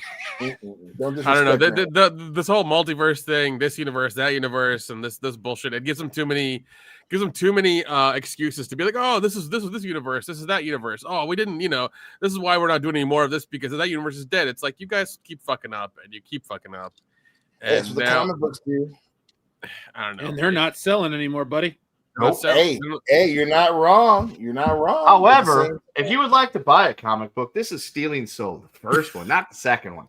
It's the first one. You want to go buy the second one. You could try to buy the first one. There still might be some there. But if you're not there, you can always still get yourself a copy of Woke Busters. Yeah. So go buy Woke Busters, go buy Stealing Solo, and go buy Stealing Solo 2. Those are good comic books. And if you're looking for a gift to give this holiday season, I ship out very quickly. So if you go to stealingsolo.com, there is enough for the holiday season. I'm going to be running a special on that too. But now's the time to get invested. If you like to laugh at entertainment, if you want to laugh at the way Star Wars has been ruined, and if you don't even care about Star Wars and you just want a story that makes people chuckle, well, Stealing Solo is the book for you. But folks, I'm excited to bring you part 2. We are past our funding goal, but we're nowhere near our personal goals. So we're going to be sharing those with you. We want to hit those record numbers. But if you've already backed a copy, thank you. If you're thinking about a second one, go for the other cover too. But spread the word. It would help us out if you guys just shared that link on any of your social medias, even if you have one follower. That helps us in the algorithm. Same with the YouTube videos. If you see a video and you're like, oh, I'll watch it later, hit share now, watch it later. It works out and it helps us out big time. It makes us more searchable. And when we can reach more people, we can do more stuff with the channel. But Kendo, thank you for that awesome plug. Now I'm excited to go. Buy one for your parents, your grandparents, whether they read or they can't read. We do not discriminate. Illiterates are more than welcome to participate in looking at the very pretty pictures. So buy it for your future children. And if your kids are too young to read, buy it for them, like you said, Kendo, for the pretty, colorful art. It will only go up in value because these are a limited edition, limited number, limited print run. And, one day Jeff's just not going to ever make comics again. So once Stealing Solo Part 28 comes out or something like that, Stealing Solo 1 and 2 will only increase in value. They're like those collectors. Like those collector plates your grandma bought in the 90s, these will actually be worth something. Yeah. You'll have a good time. I mean, Grandma's like, you can't eat off that plate. It's a collectible. And you're just like, well, then why'd you buy a plate if you can't eat off it, Grandma? Nobody cares about Grandma's plate of Shirley Temple. No one gives a shit. People do care about Stealing Solo too. Oh, God. Is it weird that I have one of those collectible plates of The Rock? I got it for Christmas 2 years ago. It's just in a styrofoam container. I mean, if he croaks tomorrow, it'll be worth something. I don't think I would sell any of my. If he died tomorrow, I'd be like, that's sad. But then I would just keep all my Rock stuff, unless it was like valued at like, oh man, did you know a Titantron Live Rock figure goes for $1 million? I got 20 of them. I'm rich. I'm buying everybody a fucking house. There you go. Ken, are you still there, buddy? He's taking care of business and working overtime. Okay. I was gonna mention I actually got done with that John Wayne Gacy show that he recommended I watch. That was actually really good. I am back. I am just busy dealing with a toddler who will not leave me alone. He loves you. And yes, the show was very good. Yeah, no, it was surprisingly like really well written, and it was a great watch. The ending was weird, but I liked it. I thought it was really good because it shows the detective that did not all of it, but he did a bulk of the legwork, Tovar, and he drives up to Gacy's house. But Gacy's house has been torn down. It's been rebuilt as a new house that somebody else is living in and all that stuff, which would still be fucking weird, I would think. And it's just him smoking a cigarette, looking at it, with the idea being that all that's happened is now gone. He's gone. Everybody's gone. the world has changed and moved on, and that's where we're at, and that's kind of a good, I guess, sort of weird message that even though all that shit happened, he lived through it, he dealt with it, and everything. It's now all gone, and everything's moved past it. So he needs to as well. I get that. That's wild. Especially if you're a detective. Yeah, I know you told me that like some of the parts are fiction, but one of the parts that was fiction was the family's going to go see him get executed. Like that never happened. That did not happen. Most people, most of the families of his victims just chose not to attend, and the ones that did actually did get to see him get, needled. So whatever. But the people protesting and counter protesting was 100% real. No tears for the clown, Fry Gacy, even though he got the lethal injection. And then the people also being like, "Oh, don't kill him, even if he's a douchebag." Wait, okay, so there were people protesting not to kill him. Well, dude, same thing happened at Bundy. I mean, there was people that were more than happy and would celebrate and set out fireworks when the fucking hearse with Bundy's dead body went rolling by because he was a sick fuck. But at the same time, you got the people that are like, death penalty's bad, don't do it. Which I kind of see their point, but from a financial standpoint, it costs way too much to execute somebody. I didn't know bullets were that expensive. Oh well. Well, so it's not so much that the bullets are the expensive; it's all the appeals processes and lawyers and shit that cost a lot of money. That's where the expenses come. Oh damn! Yeah, if it was the good old days where it was like he's guilty and we know for a fact he totally did it, take him out back, old Yeller style, different story. If you get convicted of eating somebody, I don't think you should get an appeal. It's like you ate a person. All right, well, we're just going to feed you to a lion and call it a day. Yeah, that's not what the justice system's supposed to be based. Well, you say that, but if you look at the case of Dahmer, he didn't get the death penalty. Right. He got prison, for the rest of his life, and somebody went ahead and took that into their own hands. So it saved the taxpayers a lot of money in the state of Wisconsin because Dahmer's, life sentence got shortened. Okay, so there you go, folks. You heard it here first. Dion supports letting people that eat people live. Oh, shit. You said it, not me, man. Damn Dion Green. That guy. No, I understand what Dion's human life should be measured by taxpayer dollars. Damn that guy. Well, did Jeff just say Dion cannibal sympathizer? I did say that. We can't have no cannibal sympathizers on this show, man. It makes us look bad in the ratings. I love that. But no, I get what Dion's saying. I get it 100%. We probably shouldn't have that as a final outcome for people to just be like, look, we're going to needle in the arm. But then again, there are certain people that end up in prison on the old, docket. And I'm just like, you did such terrible shit. We just need to rid you from the earth to make us feel better. Yeah. And I know, and if memory recalls, I think he Gacy died in 92. He got executed in 92. It was early 90s. It might have been like whenever the Brian Dennehy movie came out, it was like before that. So, okay. Because Brian Dennehy, as a child, I remember my parents sitting down to watch the Brian Dennehy, John Wayne Gacy movie. It was a miniseries. I want to say it was on NBC. I could be wrong, but yeah. Well, I do remember that. Yeah, and like this show, the guy who played Gacy did a really he looked exactly like him because he was fantastic because Gacy. they had the documentary right next to it that you could watch afterwards, and I was just like, no, I'm good. No, I watched that a couple years ago when it came out. That's like Gacy's such a piece of shit. I mean, I remember watching a thing that he was talking about oh, the cops were complaining about the smell, and it's just, I had this little dog, and he would just piddle around the house, and I tried to clean it up, but it would still smell weird and blah. I'm like, dude, there's a giant difference between the smell of dog piss and dead bodies. I can assure you, because I've smelled both, not necessarily human dead bodies, but shit out in the woods. There's a massive difference between dog pee and decay. Yeah, and those cops, obviously know the difference. That they did, and that is why he ended up in prison with a needle in his arm. Yep.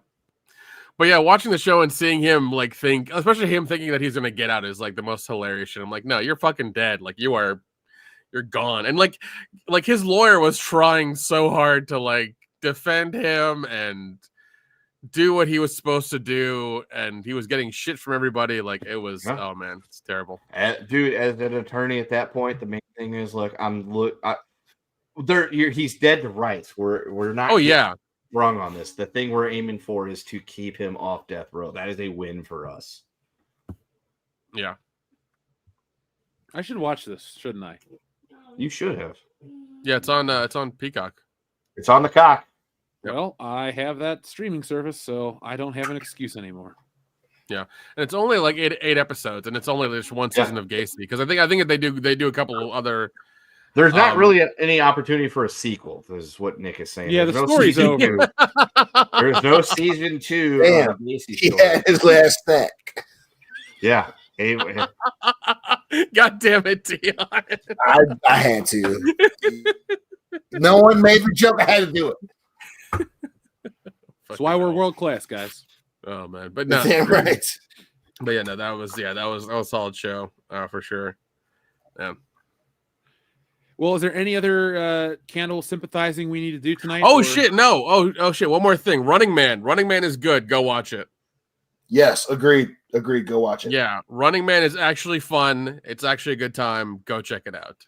Not as good as the original, but you won't mind. It's actually good. Yeah, that's true. And it's not as good. It's not as 80s as the original, but it's still balls to the wall pretty well. Is Plane Zero in the film? Sadly, no. No. I can't go. But I mean, it does. Yeah, but okay. like Brolin plays like the sleazy exec, and he does such a good fucking job at it. He does so good. Yes, I like him. He's a good actor. Yeah, he does so good. What is it? Hot take: I think he's better than his dad. Ooh, agreed. Yeah, well, that's not a hot take. That is probably an accurate statement. He went from the Goonies to Oscar winner, or at least Oscar nominee, I think. Only thing of note that I can think that his dad's been in is Barbra Streisand. His dad was also in the original Amityville Horror. Jesus. And Westworld. And he was almost James Bond. Wow, that would have been interesting to see. Yeah, there's footage of his test screening along with Sam Neill from Jurassic Park. Sam Neill would have been interesting too. He was close. Sam Neill. I don't know. Probably not. Yeah, I wouldn't want to Sam Neill James Bond. He's a good actor, but he doesn't have the right. No, he's look. not. Yeah. Keep his ass in Jurassic Park. Yeah, I agree. But no, yeah. He was not ass in Jurassic Park, sir. I don't need you to know. He said keep his ass in Jurassic Park, not that he was ass in Jurassic Park. Yeah, I didn't say anything bad. I said keep. He's speaking in 2025 English, Dion, not 1995 English. Y'all trying to irk me. I gotta make sure that you on point. Maybe next time less weed and less alcohol, Dion. No, Thursday. No. No. Nick, how else are we gonna get stuff done? That's also true. But yeah, also Glenn Powell in Running Man is like, he's really fun. He's really good. He does a damn good job in that whole movie. Yeah, would definitely recommend to go watch it if you guys are going to check something out this weekend. Like it's a lot of fun. It really is. I was hesitant. I was worried, but I took a chance and watched it. I'm glad I did. It was a good time.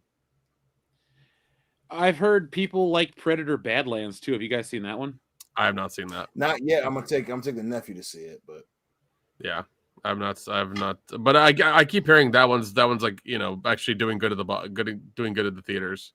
So yeah, I heard I had read that it beat the original in terms of like an opening weekend and stuff. But oh geez, it's also a 40-year-old movie, roughly 38-year-old movie. So I mean, with inflation, it's not hard to beat.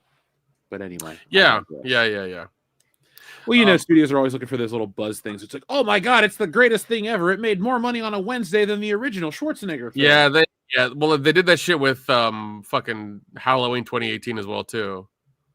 They kept moving the goalposts and putting all these things up. It's like, oh, best horror movie with an actress above 52 years old in a 2018 movie with this director and this budget. It's like, Jesus Christ, how many hurdles do you need to jump to make this like fucking headline? All the hurdles. Yeah. Don't trip on yourself. Yeah, it was. Yeah, they were really trying to make it a thing. But yeah, like I said, Running Man, go check it out. It's the 80s action movie you want to watch nowadays for sure. All right. Well, I have my Regal pass that I keep for some damn reason, even though I only go to the movie like once every 3 months now. So yeah. Well, no, I remember hearing that like October was the worst month has been the worst month for movies ever because nobody went at all apparently. What do you expect when everything is shit? It's not for me. Oh no. No. Yeah, you have no argument for me on that. It's utter shit. Well, because I run into a lot of people like, I just can't go out in public anymore, and I'd go, fuck off. It's not that bad. Like the pandemic didn't ruin that much shit where you can't go out. Well, no, I think they I just don't want to go out in public anymore. That's the difference for me. It's like, yeah, Jeff, I think people who say I can't go out in public anymore are of a particular political, way. They're the ones that still drive around with the in their car with their masks on. But like, I saw that the other day. Yeah, God. Like I spent a good chunk of change to go to the Buried Alive Film Festival here in Atlanta, and it was great. I saw a bunch of weird shit and drank and had a good time, and it was a wonderful weekend. That was entirely worth it. I wish we had shit like that in Cincinnati. Yeah, I'm surprised you guys don't have any film festivals up there. Maybe we should create one. Yeah, you should. The Skyline Chili Film Festival. Yes. The Cincinnati International Film Festival. Cincinnati International Airport Film Festival, dude. It'll be held in Kentucky. No, like there's like I swear to God, there's even like the Knoxville International Film Festival. I'm like, it's fucking Knoxville. Calm down, guys. Calm down. They want to church it up and feel better about themselves. They do. It's they not do. Dirt, it's Deerte. Oh God, yeah.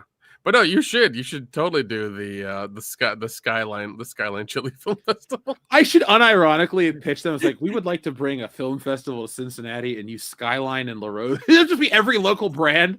The Skyline Chili La Rose's Mad Tree Brewing International Film Festival. Yeah, just have a bunch of acronym. Yeah, just have a bunch of food trucks out there and have like the VIP party be catered by the brewery, man. That's it. You're done.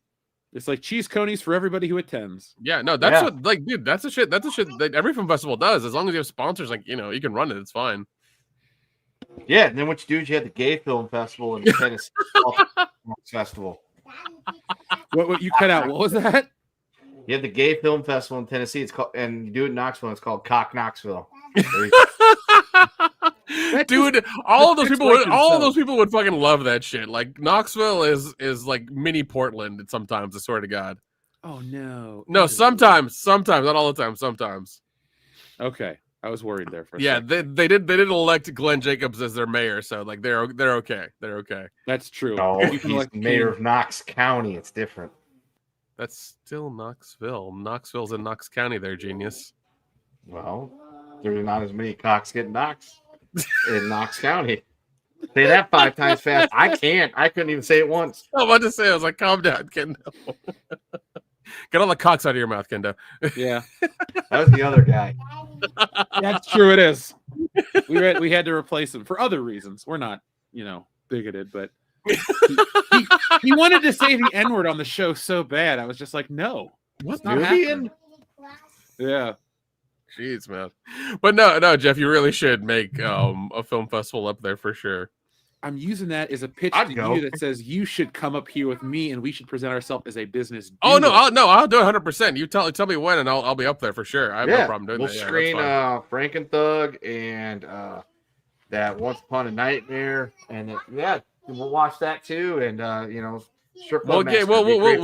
we'll watch Space Babes from Outer Space. Okay, well, that's what we'll do. Yes, there you go. That's what we're talking about here. You could probably get that dude. He seemed really nice, and oh no, I will. Really trust me. If I say, yo, we're gonna show you a movie for free up here, come up and sell some shit, he'll do it in a heartbeat. With a heartbeat for sure. There you go. Yeah, For sure he will. But no, Jeff, get it. Yeah, Jeff, if you need my help, we'll get it together. We'll get it going. I'm down for it, man. I'm down for it. The audience would shit. It's like 2027, the Skyline Chili International Film Festival. It's you and I going on every local news station. All right, guys, we got some big films from all over the world coming to the Skyline Chili International Film Festival. That would be goddamn hilarious. We make them a promise that every time we bring up the film festival, we say the full name so they get full sponsorship value. Oh my God. They're like, we really appreciate all the effort you put into it. It's like, yes, because we believe in this film festival. And I personally believe in Skyline Chili. Give me a Coney right here, right now. Let's go. That would be part of our sponsorship deal. It's like, I need 4 cards for lifetime Skyline for free. They're like, yeah, do that. Dude, they'd be winning on that one too. 1, you hardly go there, and 2, the 3 of us live far enough away that we'll hardly ever redeem. Yeah, exactly. So they'd be like, look, you're kind of totally making money on this one. Oh, somehow. Yeah. Dude, I'll sell mine to Phil for $10,000. He'd be like, come on, man, it's expensive. It's lifetime of Skyline, buddy. Yeah, it's lifetime of Skyline, man. Yeah, dude, it's like I've been there with him. He orders at least $20 a pop on the food. So like you get 20 on this one, just go like 8 times a month. That pays for itself in a year or 2 or 3, maybe. I'm not doing the math. I would just tell him straight up, like, look, man, you are pre-buying all your food for a long time. It could be the rest of your life. You could never have to spend money on food again. You just have to eat Skyline every day for the rest of your life. Yeah, I mean, there's some pros and cons to that scenario. You're not going to last very long. Your cholesterol will go up, but it doesn't cost you anything. Let's see, Matthew 8073. Yeah, dude. Knoxville. Yeah, Knoxville's kind of gone to shit. They had by the way, they had a cool video store a couple of years ago called Grindhouse Video that had to close because nobody was going there to buy shit. And mind you, this place had everything. You had new releases from Arrow and Shot Factory. They even had like Playboys and porn in the corner, and they couldn't make any money. Playboys and porn. In fucking Knoxville. Yeah.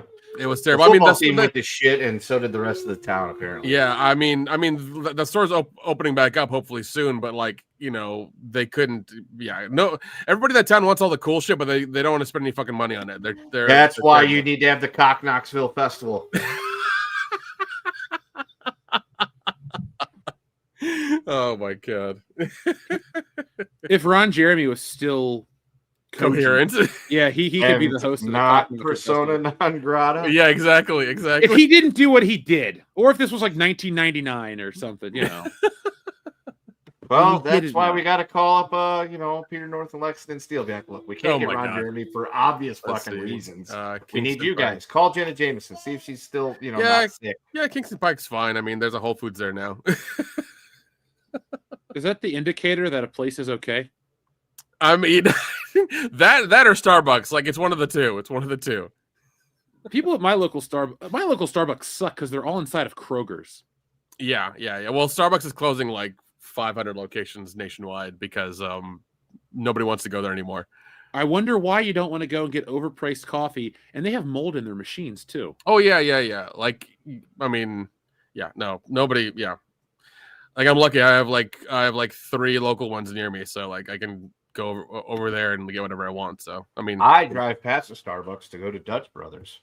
I've heard Dutch Brothers is coming up. Dutch Brothers is good. I've had it in Washington. Yeah, there's thing, man. Coffee in every city I go to. Oh yeah. Dutch Brothers is slowly taking over Starbucks. It's happening, but we have a drive-through place called Big-B. They're legit. Big-B's another one that's coming up. There's even a Chinese one coming up in the U.S. that's doing pretty well apparently. Did you know Big-B used to have a racially insensitive name and they had to change it? Yes, you've mentioned it on the show. Yeah, I think you have. You have mentioned it on the show. Yeah. Good old. It has to do with what they grind up to make the coffee with ers on the end of it. Yeah, I have. Yeah. Dion knows because we still in college. There would be billboards that said Beaner's Coffee. You're like, what the fuck? You're like, isn't that horchata? Oh, goddamn, Kendra, goddamn. I think we've reached enough racial insensitivity for one evening. This is the world of the. I mean, we could always go further. I mean, we could. We let's save it for 100% Patreon, could. boys. Let's get ourselves canceled off Patreon.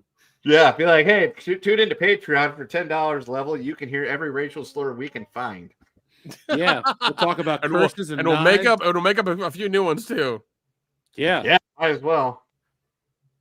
Well, we all have problems with the people of Easter Island. They're just the worst.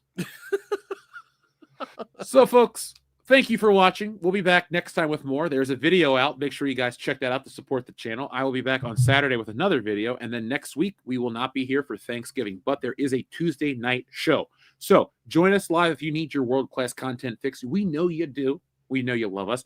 And if this video gets what I say, 200 likes, we'll go do a Black Friday stream where we go out and I'll just stream on Black Friday from stores. I'll do an Ollie's live stream. You guys can tell me some shit to pick up. I'll tell you this too. If you send in super chats, I'll buy the shit you tell me to buy, and then we can either donate it or destroy it or do something with it. But well, you can always put it in the Toys for Tots bins.